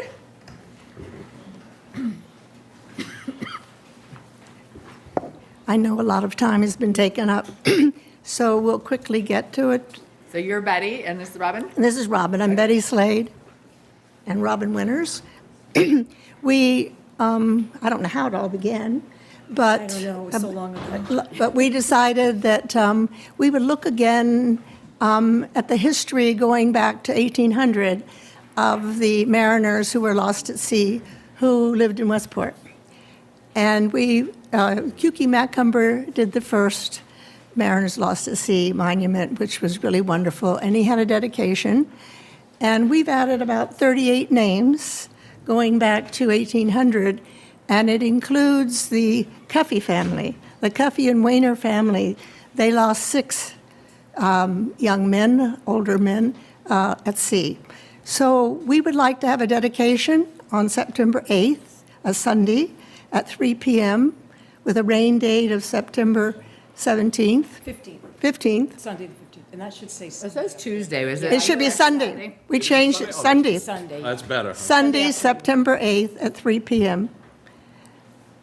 So that's a Sunday. We're inviting you to come, if you will. We will let people know about it and hope that others will come. We're planning to have drumming by a Native American group. We will sing have the Navy anthem sung. I can't sing. Naval hymn. The naval hymn at the same time. And a few words, and then for some Tossing of the wreath. wreath by Milton Boulard. I'm going to confirm with Randy. As soon as I get the confirmation that we can do this, Milton the 3rd. So it'll be taking up that area at the point for about half an hour. And, yeah, so we would like permission to do that. Okay. Anybody have any questions? I'll move it. Second. So we have a motion and a second to allow the dedication ceremony. I'm not surprised at all, Betty, that this came from you. This is a total Betty thing. And I think you're the one that uncovered a lot of the research, right? Yes. Yeah. She's amazing. She works at the library, too. Not to toot my own marine horn, but I thought of the idea, and Betty said, what are you going to do with those names? And I said, well, I'd like to add them to the monument if it's possible. And then she jumped in and added a bunch of names herself, and Richard Gifford jumped in, and who else in the group? Mainly. The research committee. And then we got a donation, $12,000. to fund them. To fund it. Huge, because we had so many names, we needed a much bigger monument. And Albanese Monuments did it, and it's already in, so take a look. Okay. All Okay. right, so we have a motion and a second to allow the dedication ceremony. Is there any further discussion? All in favor? Aye. Aye, that's unanimous. Sunday, September 8th. Right. 7 with the rain date of Sunday, the 15th. Okay, thank you. Thank you. You'll send that note over to the PD, right? Just give them a heads up. So the next item on the agenda was a request to create, do you have it? Oh, yeah. I don't, I'm missing a page. You're missing a page. Okay, so the next item was a request to create an offshore wind advisory committee. So I've heard from a few people on this, some people supporting the creation of a committee, some people saying it's a little too early. I just want to start off by saying there is no proposal before the Westport Select Board or any Westport town official regarding wind projects offshore. But we do know that Westport has been mentioned as a potential location in some of the plans that have gone out. So there's no immediate issue before the town regarding this. But there's a lot of stuff getting thrown at us, a lot of information from both the wind companies who have been asking for an opportunity to be, I forget which one. Somebody has been asking to talk to the select board. Is Vineyard Wind? Vineyard Wind. So Vineyard Wind has been offering their services to come talk to us, to talk to the town. So I just thought we'd maybe have a chat about whether we should create a committee to look at this, or whether some of our existing committees are sufficient.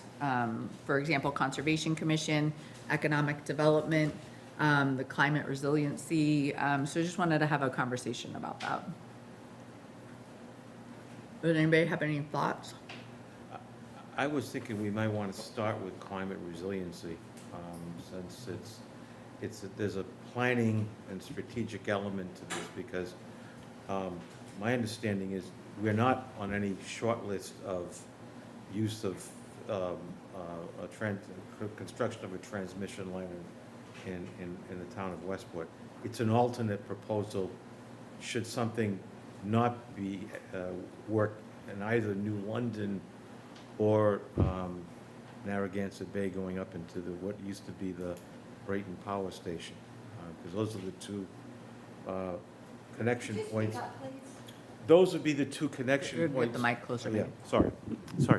Those would be the two connection points to the transmission grid, which would be, so we're not really linked to the grid through the town, through any transmission lines running through Westport, but we could be a secondary site.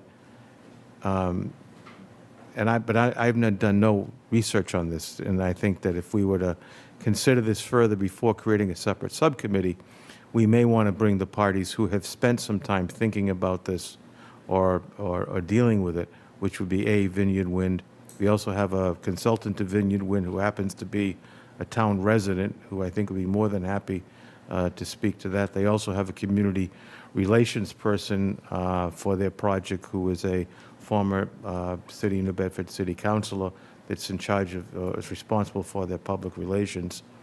And we also have the Climate Resiliency Committee, which I think would be looking at how the town responds in general to issues that are thrust upon us due to climate change.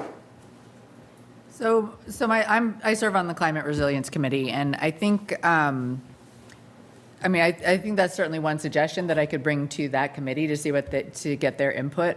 My reaction is that committee probably would not want to be tasked with that, which doesn't mean we wouldn't task them with it, but they're working right now on plans in like maybe 5 or 6 different areas of town to kind of come back with a report. So they weren't specifically tasked yet with any kind of, and again, there is no specific project to advise on either. We believe there might be projects in the future. So one of the options certainly would be just to have the select board be the ones that are maybe, if something comes up or when we want to get an update, we could just hear that. I can bring it to the Climate Resilience Committee, but like I said, I'm not sure that they would want to be tasked with that specifically. I think, I mean, I did hear from some people who were basically suggesting we delay until there's actually something before us. So that, I mean, I think that's valid, to delay forming a committee until we actually have something to actually talk about. Because right now, you'd have a committee that maybe would meet with the Vineyard Wind, who's been asking to meet with us. And I think that's about all they would do. So if that's all the activity, then maybe they just meet with us. To clarify, my point was that we would have that come before us, not to create a committee until we had a chance to hear from the representatives directly. And timing, I have no particular predisposition in terms of what makes sense. Okay. Anybody else have anything before I go to the public? Go ahead. Hi, I would like to speak in favor of forming this committee. First of all, the Climate Resiliency Committee, this is not under their purview. I'm on the Climate Resiliency Committee, and I don't think it's the proper venue for it.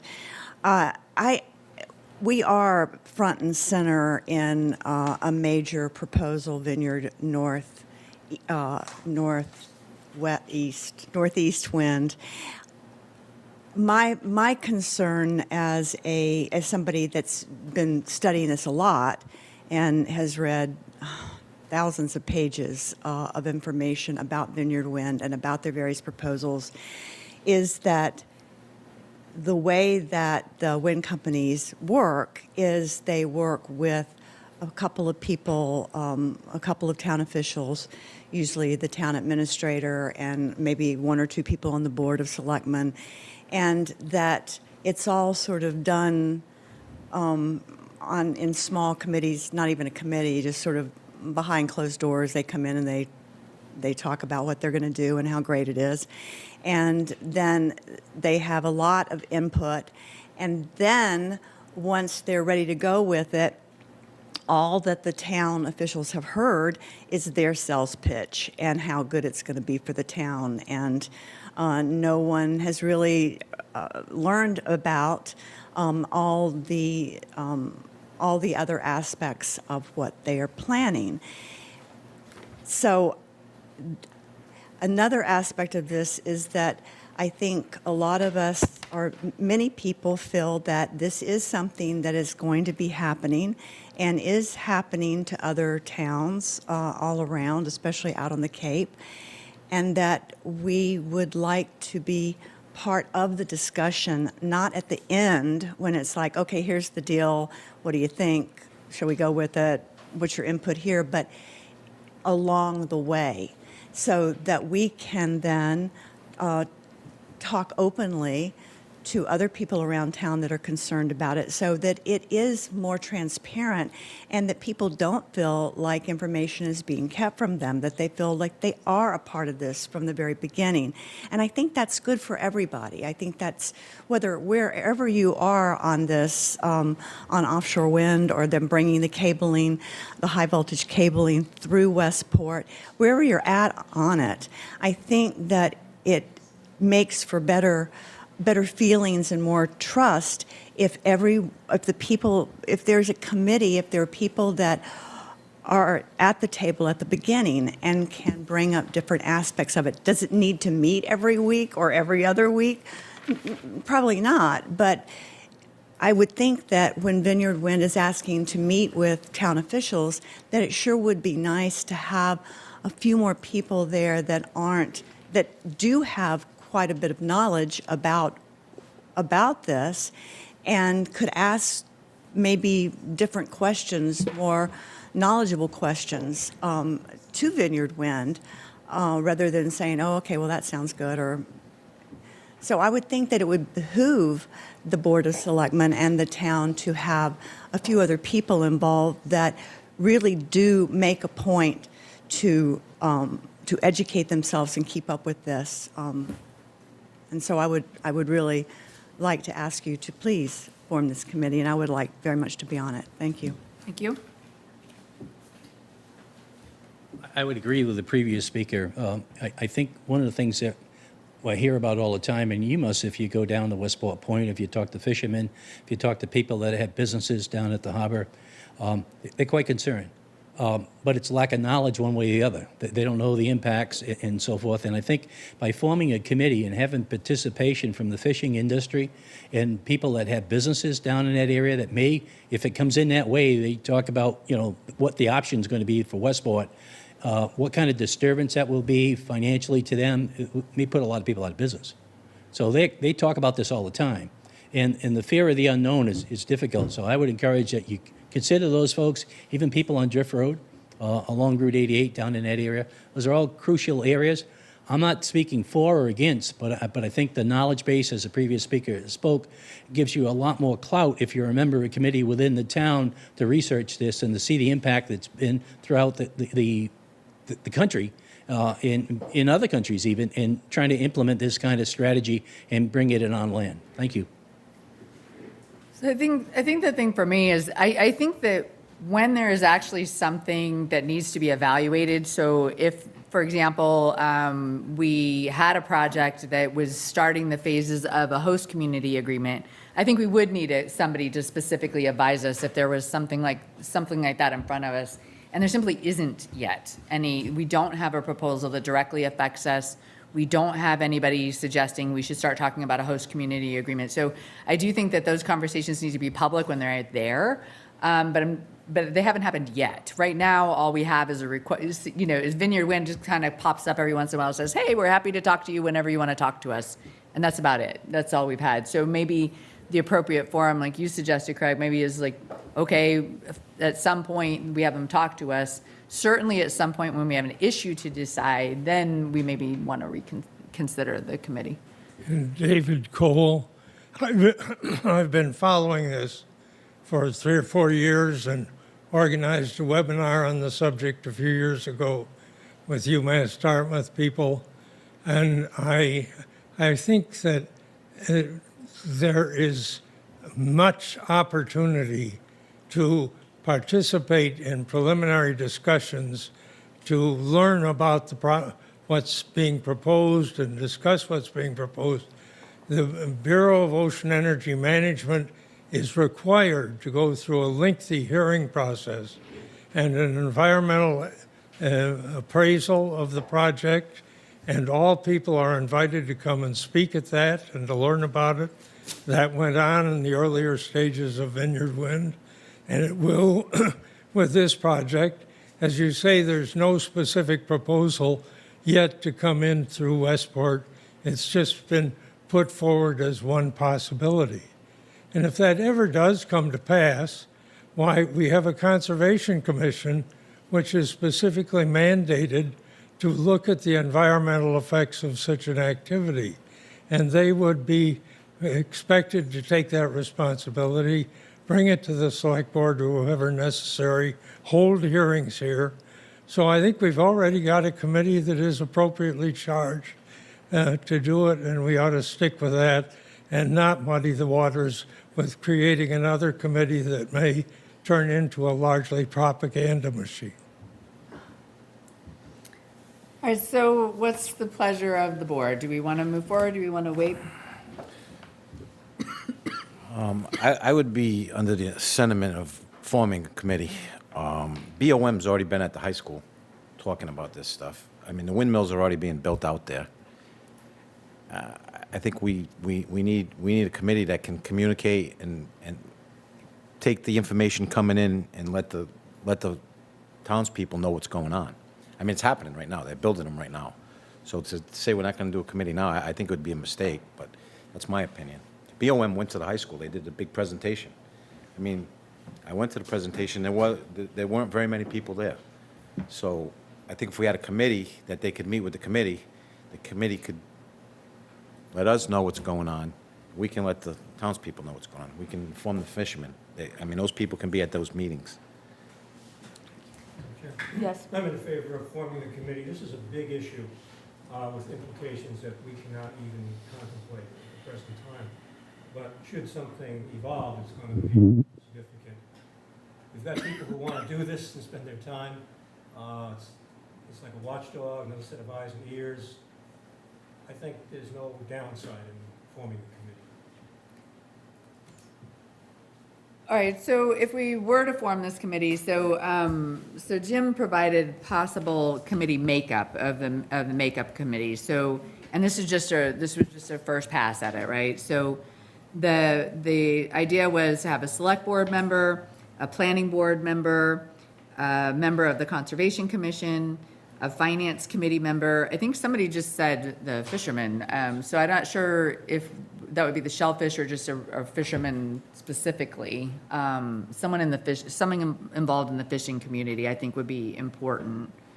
And then the recommendation was to have 3 at-large positions. So if we added someone specific in the fishing industry, then that would be 2 at-large positions. But does that seem like the right makeup if we were to have a motion to create a committee? Or are there thoughts about that? I don't know, FinCom on it, but if it works, fine. I don't know, like FinCom, I mean, it's not necessarily immediately obvious that there would be financial, although if it ended up with a host community agreement, that would certainly be financial. And generally better to include FinCom than to not include FinCom, but. That's fine. I just have a question about conservation. My understanding is a conservation committee is not by design a proactive committee, but a reactive committee. So they only get involved in evaluating proposals as opposed to talking about the what-ifs and plans for it. So I actually, I could see that if something were proposed, or there was a project proposed, that the Conservation Committee would be front and center for this, but I'm not sure that they're, again, I'm not a member and never have been a member of the Conservation Committee, but I've always viewed them as more of a reactive committee than a planning and development committee.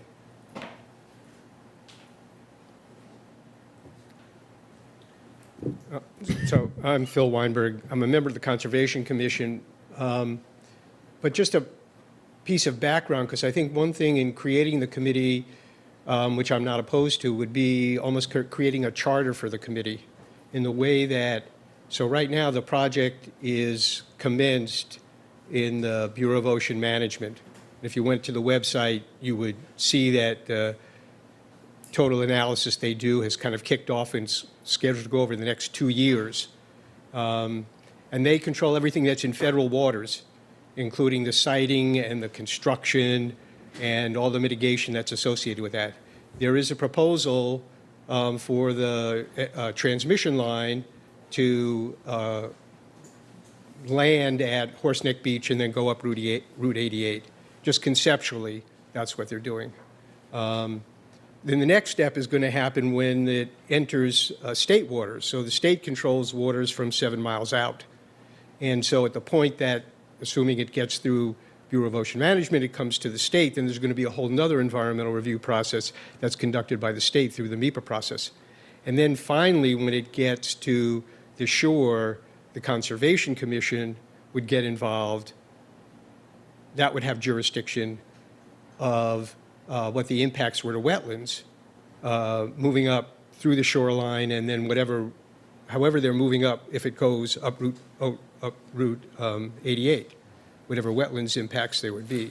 So I think there could be a role for, or positive role for the committee if there was energy and expertise to take it on, to look at the transmission line, other alternatives to where the landing should be. Should it be someplace else? Should it not be here? Kind of do that, participate in that impact analysis. What I don't think makes sense would for the committee to get involved in, should the project be constructed and how the construction could take place, because that's out in federal waters. That's totally under the control of the federal agencies or reviewed a bunch of these. So I think it would help to focus the charter of the committee, and whether or not they want to get involved will probably depend upon the phase in which the project is moving forward, because they may not talk about the transmission line for a year and really focus on the wind farm itself. And then certainly we could get more involved when it gets into the state process and work with the state agencies that are all involved. There's a laundry list of agencies that get involved in this. Coastal Zone Management and Division of Marine Fisheries, and there are a lot of fisher organizations that are going to participate in that as well, that are always organized around these facilities. But it's a lot to do with the construction and where it is and how it affects their fishing grounds. Yeah, this way it's been difficult for me to kind of understand it, because the project, we have no control over the project itself. We have very little control over most of the transmission, but until it hits Westport, and if the host community agreement is necessary, that's when it finally affects us, which I think is a pretty long way out. What do you have a thought though about what Mr. Dutra just said about Concom serves on other committees in an advisory capacity, does it not? I think it does. Yes, it does. Yeah, so we've had Concom on other committees kind of participating to kind of provide expertise to the committee that's reviewing. I just posed it as a question, not as an observation. Yeah. I think it really gets to, do we want to invest energy in commenting on whether or not the project should come here to Westport and where it should land, or do we really want to focus on what happens when, after the feds and the state say, this is where it's going to end up, this is the place that it makes most sense, to focus on, well, how is the construction and the collateral impacts of having the line here, how is that going to affect us, and how we want to avoid, mitigate, minimize is the mantra of what the Conservation Commission is supposed to do. You know, Yeah, I think- the impact. So how early do you, how far out do you want to get to say something? And one advantage that the commission has is when a project proponent comes in and the commission doesn't have the expertise to evaluate it, you know, it can request the project proponent to pay for that. So, you know, maybe there is some reason at some point to do that. I've never been involved, I mean, you know, I've worked with the Department of Environmental Protection for a really long time. I've never really directly been involved in, you know, one of these projects, but I think the question is how the select, if you're going to do this, what are you looking for the committee to really focus on? And I think that would really help. Yeah, I think you're really right on there, the charge to the committee, because in my opinion, the charge to the committee would be only to advise the select board on issues that are directly impacting Westport, because a committee under our guidance wouldn't be able to advocate for or against a specific project, right? We couldn't take a political position on it, but I would be looking for advice about the impacts to Westport that might be coming, and what we would need to, is somebody keeping an eye on the projects enough to kind of warn us about these are the potential impacts to Westport. But I think you're right that it can't be, are we for or against wind? That's not the point. The point is to advise us on how best, once it comes to us, how to deal with that, or what our options are. I agree. Yeah, I don't think that should be the charge of the committee to take a stand one way or the other. I think the charge of the committee should be to learn everything we can about it, and to have, I can just tell you this, I have been to probably 7 or 8 of information sessions since this began, including the webinar that you put together, Mr. Cole. And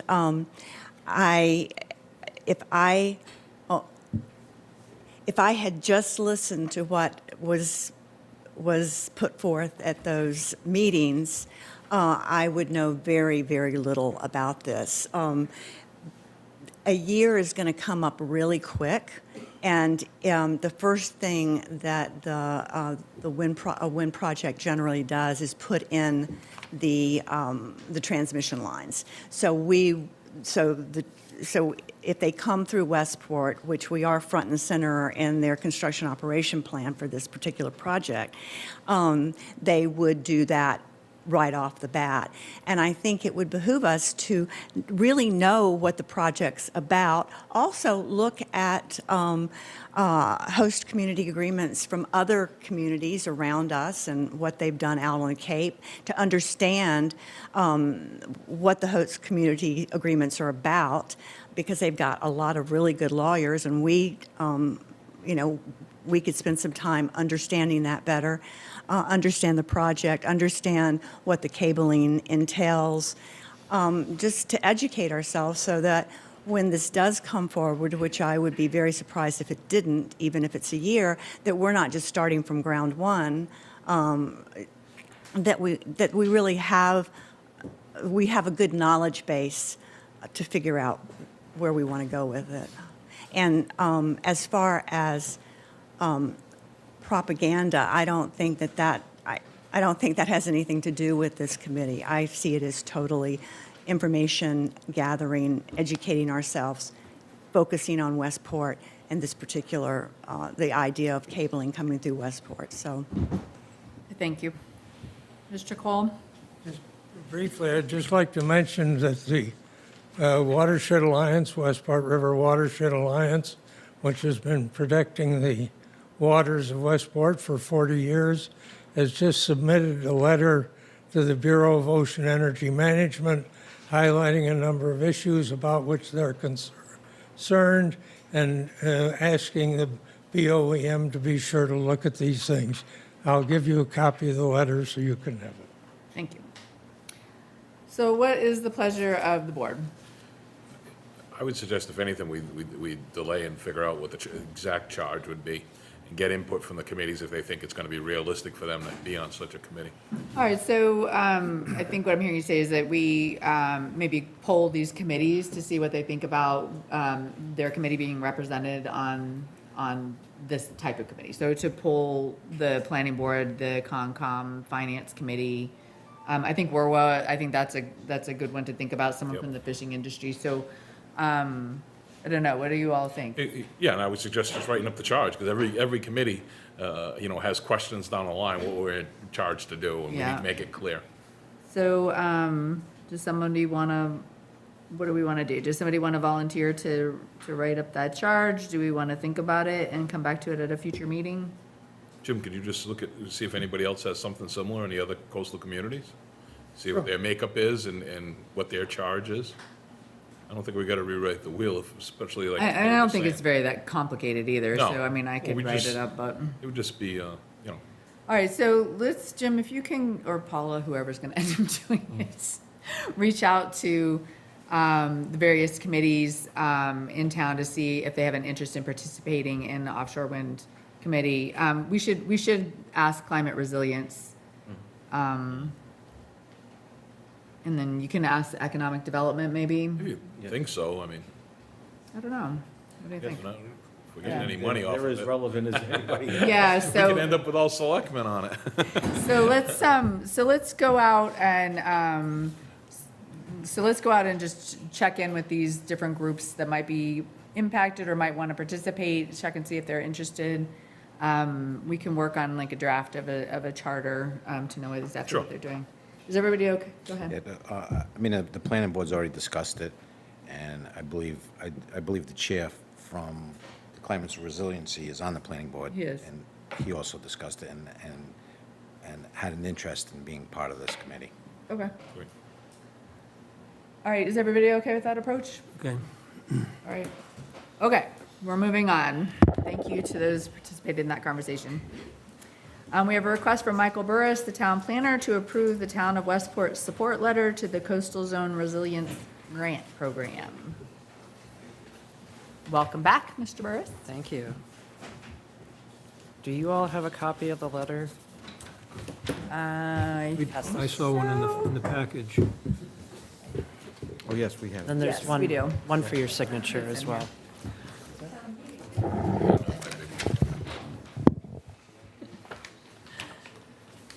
So this grant application is coming on the heels of some of the conversations we had surrounding coming up with a strategy for managing East Beach. And so through discussions with the planning board, we have decided to apply for this grant for Westport's major barrier beach areas, which are East Beach, Atlantic Avenue, and Beach Avenue. And so the purpose of this grant application will be to identify the risks, the existing risks and projected risks with climate change to those areas, provide guidelines for their protection, and then develop recommendations to manage those barrier beach areas. And so this is an application that's due next week on the 19th. We are going to contribute 10% match on an approximately $165,000 request. I'm not asking the select board for any match. We're going to be providing a substantial amount of in-kind contribution through staff time. And also, Chris Capone, the conservation agent, is going to approach the Conservation Commission tomorrow to receive a commitment of the conservation's wetland funds to make up the difference of whatever can't be met through in-kind contributions. Does anybody have any questions about this? Well done, I support it, I'd move it. Yeah, I second. I mean, this is what came up in various discussions surrounding East Beach. We had the state agencies in this room, and coastal zone management basically steered us to this grant program. We'd be foolish not to apply for it. Yeah. All right, so we have a motion and a second. Is there any discussion? All in favor? Aye. Aye, that's unanimous. Thank you, Mr. Burris. Is this the one I was supposed to sign? Yes. Yes. Okay. there you go. Give that Whoops. to Paula.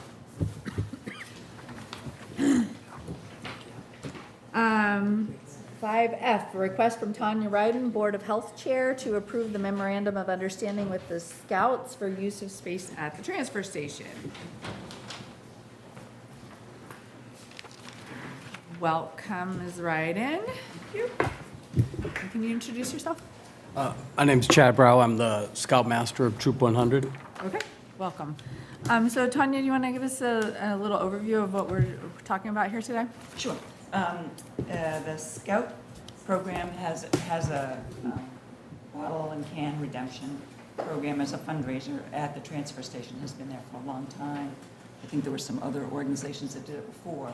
But due to increased usage of the transfer station, we're having a lot more traffic. We need additional space for additional dumpsters. We have one that was funding was approved at town meeting, and it's. I just asked you to switch the mics there. Oh, Is it- sorry. Wait. Wait. I meant press the button. No, Press yeah, the- feedback. okay. Press the There was green on- on that one and the red on that one. There you go. Thank you. All right, I thought there was only one working, sorry. We have a dumpster that we need to place, and there is not enough room to accommodate all of that usage. We did explore some other options to see, but because of the capped landfill, there's constraints about expanding. So we have been working with the Scouts to come up with a solution, and there's a space, what we're calling Lot 3. You have a map, which is the lower lot. There's 3 areas down there, and this would be the third one, the furthest before you exit the transfer station, to be able to accommodate the Scouts, and also the bike recycling program, which is currently behind the glass dumpster, not the safest place for a function like that. So that's, we would, and so we've negotiated an agreement with the Scouts around our various responsibilities. This was reviewed by town council, who indicated that it needed to be approved or signed by the select board as the executive authority. We only manage the transfer station. We aren't responsible for the land. So in your packet is the MOU. I was just going to ask, I don't think it's in here. Oh.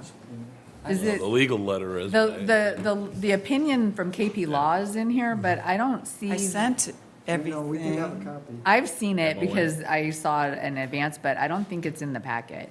I did send it. No, you did send it. We had it. Well, I can outline it. If you could do that, I don't. Just see it. Madam Chair. go ahead. Could you read it into the record? Well, Both the it's legal opinion and that? 2 pages. I can. Yes, please. Okay. Would you like me to read it? I, Or you want to read it? well, it sounds like your voice is. Okay. So this is a memorandum of understanding for the use of Westport Transfer Station property for Scout Troop 100 Bottle and Can Redemption Program.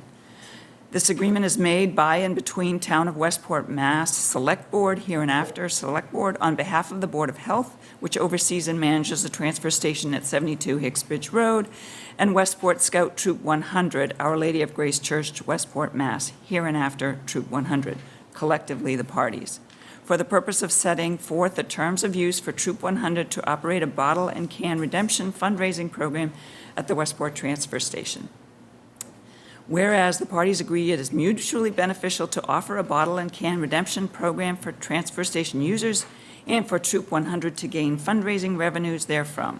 And whereas, due to space constraints for the transfer station continuing operations, the Troop 100 Bottle and Can Redemption Program must be relocated and operated in Lower Lot 3.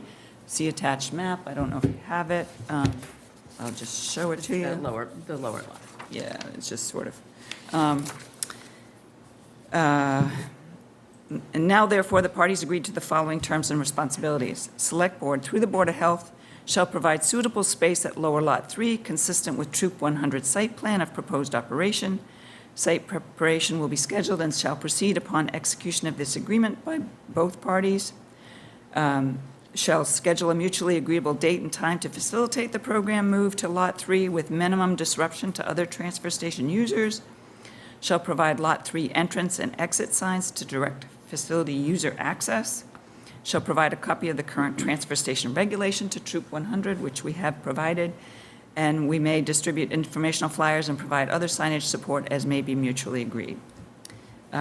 Troop 100, which includes all supervising adults and troop members as applicable, shall be responsible for relocation of all Troop 100 redemption program-related equipment and supplies to Lot 3 no later than August 14th, 2024, unless otherwise mutually agreed. Shall comply with the transfer station regulation at all times, including but not limited to Section 2.1, mandatory permit sticker for each vehicle entering the facility, and 3.0, conduct of permit holders and visitors. Shall use the facility at their own risk and shall assume all risk and liability associated with the operation of the redemption program. Shall maintain appropriate liability insurance to operate the redemption program and shall provide an insurance binder to the town, which they have already done, and I forwarded. I don't know if you have it, but it's. We do, I have that. Okay. Shall ensure any youth troop member is under adult or parent supervision at all times. Youth under 12 may exit a vehicle only in Lot 3 and shall remain in Lot 3 at all times. Adults may discard non-accepted items from the redemption receptacles into the appropriate transfer station container by re-entering through the main entrance by vehicle only. Shall maintain the Lot 3 redemption area in a neat and presentable condition. Shall consult with and follow instruction of transfer station staff to address any concerns that arise. Shall provide current contact information for a primary and secondary responsible representative for Troop 100 and shall notify the Board of Health Director or senior agent should there be a change in contact person. Shall ensure a minimum weekly cleanup and sorting of returnable bottles, cans, and plastics, or as frequently as needed. This agreement shall take effect upon signature of both parties and shall remain in effect until June 30th, 2027, upon which date the agreement can be renewed and amended if necessary for successive 3-year terms or until the closure of the transfer station or the Troop 100 redemption program, whichever comes first. If the Select Board or Troop 100 seeks to terminate this agreement before it concludes, they shall inform the other party in writing of their plans 30 days before the termination will go into effect. Troop 100 agrees to remove all redemption-related equipment and supplies prior to the termination date. This agreement constitutes the entire and complete agreement between the parties and supplants all prior agreements or understandings relative to the bottle and can redemption program. This agreement may not be amended except in writing, agreed to by the parties, and executed in the same manner as the agreement itself. If any part of this agreement is deemed to be invalid, the remainder of the agreement shall remain enforceable to the extent allowed by law. This agreement incorporates all applicable provisions of Massachusetts law. In witness thereof, the parties have agreed. And then there's a signature page. And And then, there was a suggestion, this was between the Select Board and Troop 100. There was a suggestion the Board of Health could sign as well, so we have an alternate signature page if that's the desire of the Select Board. and then the legal opinion that was included in the packet, the primary concern was the authority to sign the agreement. So that's been changed already. So it was originally written that between the Board of Health and the Scout Troop, they've revised that so it's properly between the Select Board and the Scout Troop. But legal did agree that it could be executed by both the Select Board and the Board of Health. So that was the first one. So either we need to execute it on our own, or we should include Board of Health. To that point, Madam Chair, I think since the Board of Health is responsible for the execution and oversight of the agreement, that it would be three parties, Troop 100, Select Board, and the Board of Health. I think that would be appropriate, actually, myself. And then the second one, which I believe was also addressed after this draft, was, so one was about appropriating public funds for private use, right? So we're allowing the Scout Troop to use a part of public property, and so there was a question about whether we expended town funds on behalf of the Scouts. So the town council advised that we should only do any kind of projects that are changing the transfer station if it's the benefit to the town and not as an obligation to the troop. And I believe that's been rewritten to kind of address that, where any kind of improvements are being made are for the transfer station improvements, not specifically for the troop. So both of those were accommodated in that Yeah. draft. And, as I said, we're going to use it for bike recycling as well. And it is beneficial to transfer station users to be able to have access to the program. It reduces our waste stream and so on. So it is mutually beneficial. And I think it's a program that residents really would be very disappointed to see gone. Yeah, no, I can see the need for the agreement. I'm just a little concerned on relocating it to where you would like to relocate it. Does the town have its own bottle and can containers at the landfill? We have plastic recycling, we have glass recycling, we have metal recycling. So people who choose not to participate in the Scout Redemption Program can discard all of those items in those containers, or they can go to a redemption center like at Lee's to get their money themselves. So my concern with that would be that once you enter the transfer station, you discard all your stuff, and then you realize as you're leaving that there's a bottle and can redemption for the Scouts. Right, that's why we talked about signage and informational flyers to help people adjust. There'll be signage, Scout Redemption Program relocated here, and it actually will be safer because we're planning to have an entrance and separate exit from that Lot 3, so there's not so much cross-traffic with people running around to the various redemption containers with the rest of their stuff and their trash and so on. So I think there will be a period of adjustment for people to get with the program, but it'll only take one time, and then they'll know where to go. So we've committed to working with the Scouts to help inform the public and make that transition as smooth as possible. Where is it right now?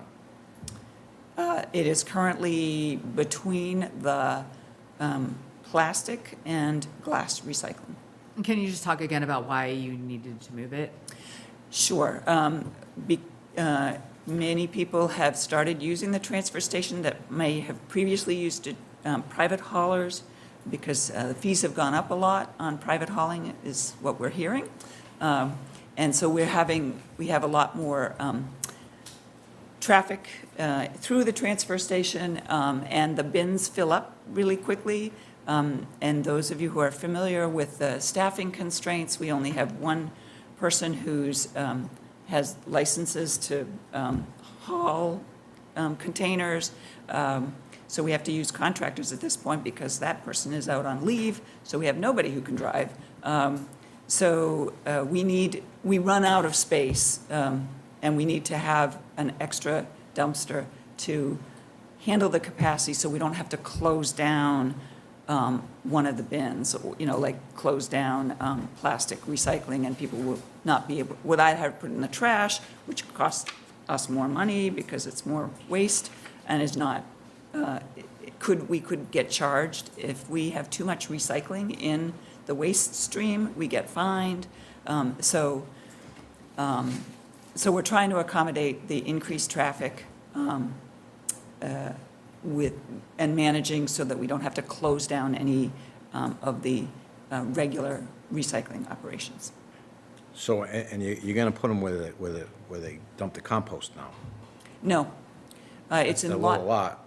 There are 3 lots down below. We met and explored with the 3rd lot. So the compost is first, there's a 2nd lot, and then a 3rd lot, which is right at the corner as you go back up the hill.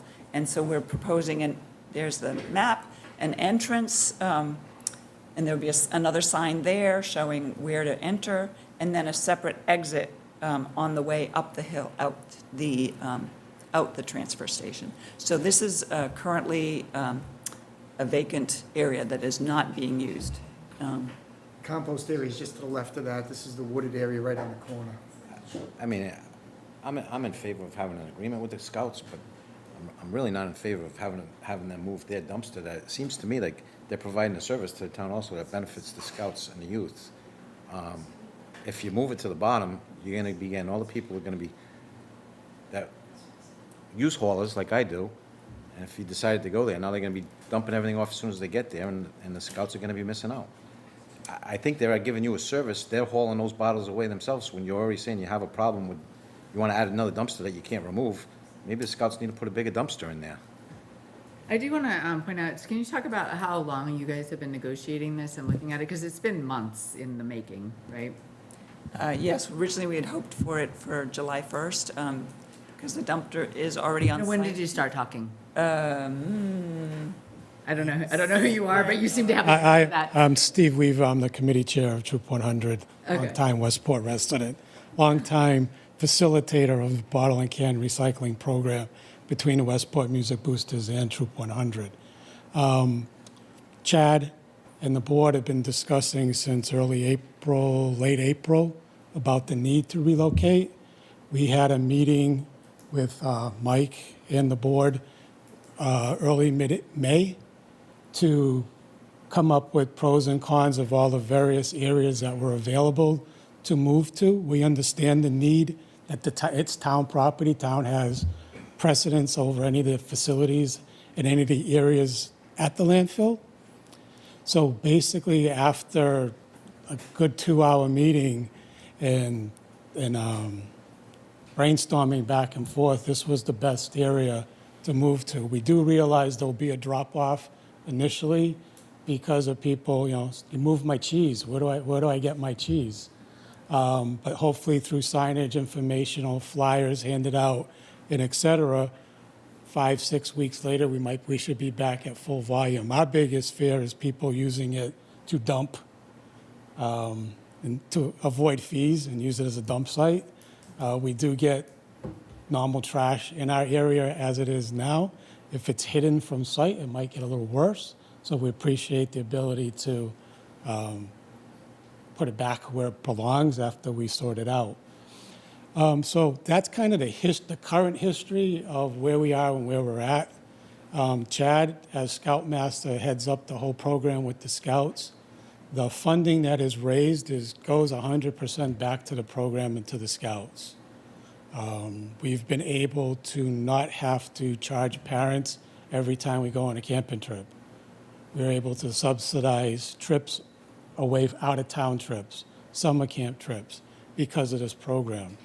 Without it, we'll be back to hawking candy bars and popcorn everywhere, every weekend to keep our funds up. So we really appreciate what the town has done for us. Thank you. How long have you been doing that program at? Personally, I started in 1996 when my oldest son joined the band. The troop took it over somewhere around 2006, 2007, after the band was, just after the marching band disbanded, and the Music Boosters no longer found it as a viable fundraiser project because with no band, there was no volunteers to run it. They approached the troop, and we said, we'll give it a shot. And now, almost 20 years later, we're still at it. It's been at the transfer station all the time. At the transfer station all the time. We initially were on the left-hand side where they used the salt and sand disbursement. When the initial landfill expansion was done 15 years ago, they gave us that corner on the right-hand side. And when this negotiation came up, the Board of Health contacted you guys and looking that they need to remove the dump? Yes, they contacted Chad first since he's the And primary at that contact. time, where were they proposing?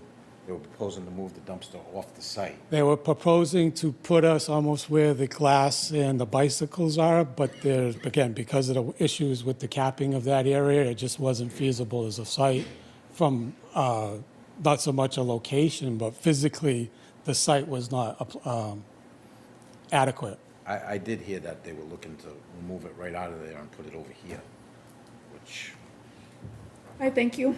Anybody else? All right, so what's the pleasure of the board? I'll move the agreement. Second. So we're moving the agreement with both signatories of the Board of Health and the Select Board? Yes. All right, so is that, okay, all right. So we have a motion and a second to approve the agreement with both boards signing. Is there any further discussion? yes. Okay, so both boards are signing, but as we know, this is an agreement, and I would hope that we have some continued input from the scouts and maybe come in, you know, like, you guys obviously have a record of what's happening, and let's see how this moves forward in the next couple of months here. So can you talk about when does the contract effective dates? Well, it would be upon signature. And 3 years. until, for how long? Till 3 June years. 30th, 2027, just 3 years. 3 years, just to make it, make sure you relook at it. So it's a 3-year contract. Yep. I wouldn't use the word contract, but It's a memorandum of understanding, so it's a 3-year memorandum of understanding. I think if there are significant issues, maybe they can come back and renegotiate, but it's a 3-year understanding. right.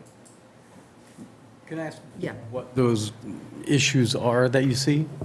I don't see any issues at all. Oh, I thought you, I think it's thought there might phenomenal be. that you guys were able to come to an agreement, because I know it was shocking to hear that you wouldn't be able to be there at all, and I know that some of the initial locations didn't work out so well, and I think it's phenomenal that you guys were able to work together and walk the site and come up with something that works, so I really appreciate that. I do think it's an important public service that you're doing. I'm really glad that it's supporting the Scout Troop. I think that's phenomenal. So I hope that we can continue to make sure that your donation, maybe with more users of the transfer station, maybe you're going to get more. So I'm hoping that's the way it goes for you, because I would like you to see you successful.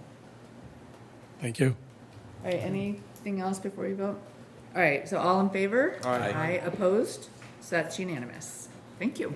thank you.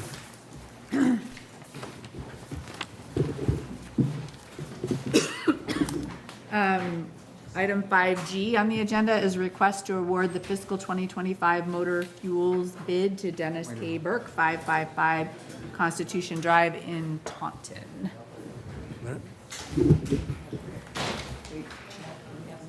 Is it just the chair signing? Yeah, just the chair sign. Okay. Oh, I might have signed it in the wrong place. Well, it says draft. You know what? I signed it in the wrong spot anyway. Thank you. Give him another copy. Well, you don't want to shut it all the way, because then it'll be a closed meeting. It's been shut the whole time. I signed it There you on the go. wrong place, but it says draft at the top. Only has- The sign says meeting come on in? There used to be a sign that says open meeting come in. Oh, I don't know. Still there. I didn't notice. Sorry about that. Everybody be here. Okay, so while we're signing that, Jim, you want to talk about the fuel contract? Yeah, so every year we go out to bid for fuel for the fire department, police department, highway, cemetery, and a couple of other departments. We had 2 bidders this year. Dennis Burke was the low bidder. We recommend that Board of Selectmen approve his contract. He's coming at a price right now, and this fluctuates based on the rates as the year goes on. It's based on a certain percentage of some rate in Boston that they use. Everybody uses the standard rate. So the operating expenses and profit costs were a little bit less for Burke, so his price came in less than Noonan Brothers Petroleum. So I'd recommend the board approve the Dennis K. Burke, Inc. Motor fuel bid contract. So moved. Second.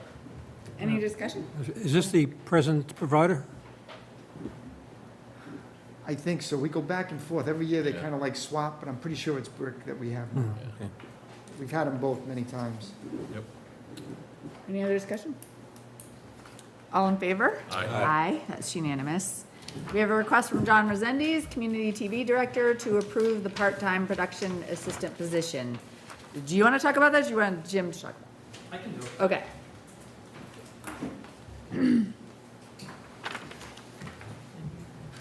I know how to clear a room, huh? Get fewer and fewer people. Behind you, though.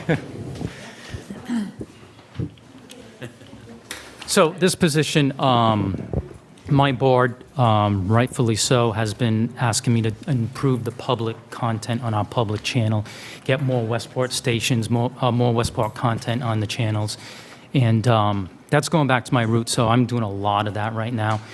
In the budget for FY25, we put in a little bit of extra money to hopefully hire a part-timer that can help me with that. Also fill in with Valerie when she goes away or helps her with other meetings. This is her third meeting today, so this position would come in really good. So we're just asking for approval. And as usual, this does not come out of the town's budget. It's from the cable advisory funds. So moved. Second. We on cable approve this to bring it forward. And like John said, we're trying to improve the content, so people hang in there. So Jim, you have a note here about, we'd normally go to the personnel board first. Do you want to talk about that? It's just the timing of the year between the end of the fiscal year and the appointments. Personnel board has not been able to get a quorum, and it may be a week or two before we do that. And I think it's important that we get this filled. We will submit it back to the personnel board just for their review. Right. I'm hopeful that we can have a personnel board meeting next Tuesday or Wednesday. So Just to be clear to everybody, she's wearing her personnel. Oh, yeah, so board I put the P hat on now. That's the personnel board. Cindy Brown, chair of the personnel board. So I think I can get a quorum Tuesday or Wednesday next week. Okay. It's been difficult with the expiration of terms and holiday and whatnot. So a couple of things. I've got a Board of Health item that's also pending. So we'll try to make the formalities of all this next week. Do you have any concerns with us approving this tonight? Not at all. Okay. So do I need to move it subject to, or we just move it? Just move it. I'll move it. Oh, did you already do that? I'm sorry. Do we already have a motion in a second? We already did. my Okay. Any further discussion? All in favor? Aye. Aye. John, just while you're here, anything you want to talk about with the Westport Community TV? Yeah, sure. So we're live streaming everything now since the last time we met. We're live streaming now. We have our new server, which controls all the PEG channels in town, the 3 PEG channels in town. So that's helping us program channels. It's so much easier than what we've been doing over the Is years. it going out on Charter also, or just the live stream on YouTube? Nope, both. So right now we're on cable and live on YouTube. Yeah. Yep. All right, thank you. No, thank you, folks. Appreciate it. Thanks, John has Lou. also been very helpful, and Valerie as well, in getting some of this stuff hooked up and getting us moving forward, and we'll have all the bugs worked out in a few weeks. I think. We'll all figure out how to use it. Yeah. Yeah, they just finished Wednesday the 3rd, so. Okay. So, All right, thank you. all right, thanks, folks. Next item we have is the town administrator report. Just a few updates on the town hall updates. The 3 restrooms here have been painted, the ceiling's been repaired. They put a new floor in the basement restroom. Thanks to the earmark from Senator Rodrick, we were able to upgrade the technology. In this office, we were also able to award a contract for the website upgrade, which should start within the next month or so, and that's probably a 2 to 4 month process. We're currently just started working on that. Town meeting approved a small community preservation grant, which is going to help us. We wanted to paint the whole building, but we just didn't have enough money. So we're going to concentrate on the entrances, the north, east, south, and all sides, all the entrances. We're going to paint it and cleaned up, a new handicap railing out front facing the Lee's area. So we're just making some minor improvements to clean things up. Kathy Stanley, the town's energy consultant, continues to work with B2Q on the design of the town hall HVAC system. This was about an $800,000 project that was funded with grants and energy incentives. We also had a small funding portion, about $150,000, that'll come from CPC, which is going to fund some of the electrical upgrades which were needed whether we did this project or not. So that's in the process. The Macumber Loop main project, this is extending the water line. We've talked about it a number of times along Route 6 from the Housing Authority to Washington Street, and then looping the line down Gifford Road to the Macumber School and down Osborne Street. We're probably looking at about a $4 to $5 million project. There's a $4 million grant that we've gotten from the EPA and the Mass DEP, and we'll be using some ARPA funding to cover the difference. And that has gone out to bid. The bid opening is tentatively scheduled for August 6th, so fairly soon. Marijuana community host agreements, I just put in your package as a new guidance. There was a new court case that was approved, or not approved, but decided last month that gave a little bit more credit to the previous host agreements. The Cannabis Control Commission was taking the stance that under the new regulations, any old host agreements were no longer valid for fees. This recent case, which wasn't a precedent-setting case, I guess, but they think it's going to continue, allows us to go after those fees. So we're going to have to meet again at some point with the current marijuana establishment and work out those fees that we had in the original host agreement, whether we modify them, keep them, or whatever we do. Because we had put a hold on that, right? Put a They paid us the sales tax, but not the fees associated with the. They're still required to pay the tax to the state, and we get 3% back on that. Okay. Charter Communications, there's a couple of upgrades and a couple of fee increases that were included in the packet. These are fairly standard, come in every couple of months, we get some increases. A couple of other quick things, the state revolving fund loan that we had applied for the Route 6 was specific to that first phase, first section between Fall River and Route 88, where we did not get authorization to borrow that money. I got to send them a letter saying that we're out of the program this year and that we want to be considered for next year. And I just wanted to run that by the board. We have the Hadley conservation case, which is around the Duval Pond that's been going on for probably a couple of years now. We just received notice today that that case has been dismissed by the federal courts. I think they have a year to appeal it, so it may come back in the state court, but right now it's done, at least for now. So that's been going on for a long time. Fall River water billing. I'm meeting with the city administrator on Wednesday just to go over what we found on our end. We've been meeting with Paul Ferlin, the Director of Community Services, for a number of months, and we're hoping that if we meet with the city administrator, we might be able to get a little closer. So we'll get back to you on that. And then the Town Hall Annex, the well is in, the well is functioning. We need to do a 24-hour pump test that was just approved by Mass DEP.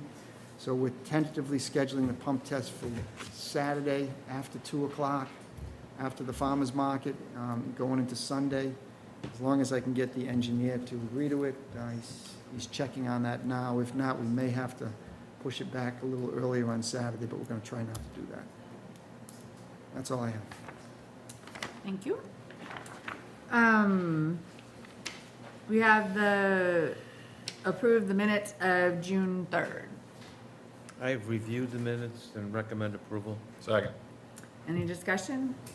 All in favor? Aye. Aye. Aye, that's unanimous. We have a report on the bill warrant. The bill warrant from a week ago is in the file. Everything was in order. It was fairly routine. Thank you. So now we have the liaison committee reports or suggestions for future agenda items. So Craig, you want to start? Nothing new to report.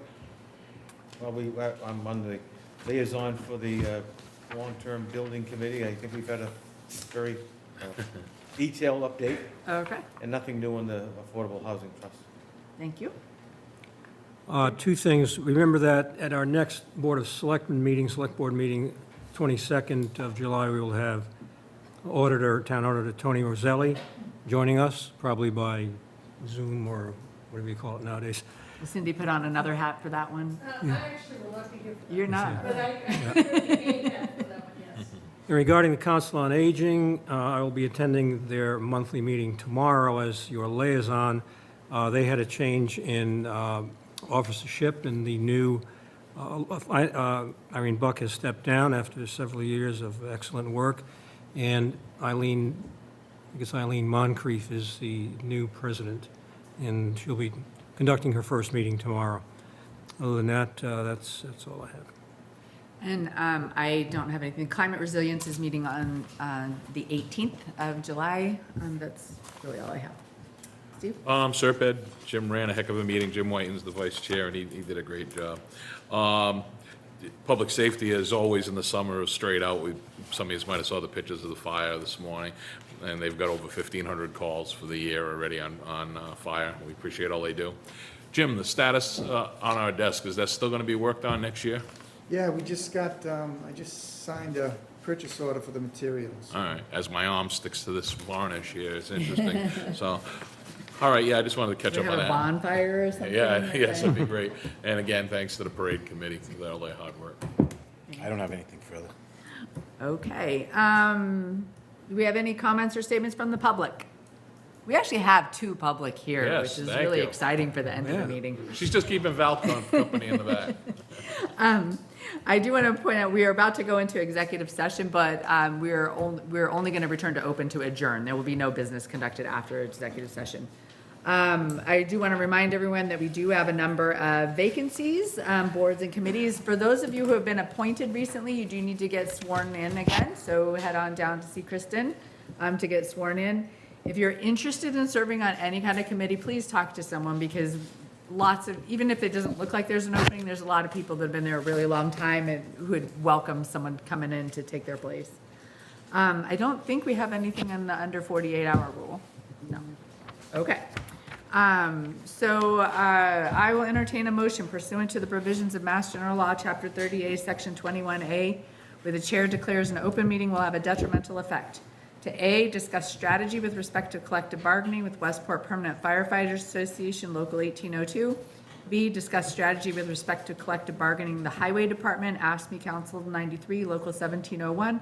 C, discuss strategy with respect to collective bargaining the Westport Police Association. And D, approve minutes of June 3rd, 2024. So, Steve Willett.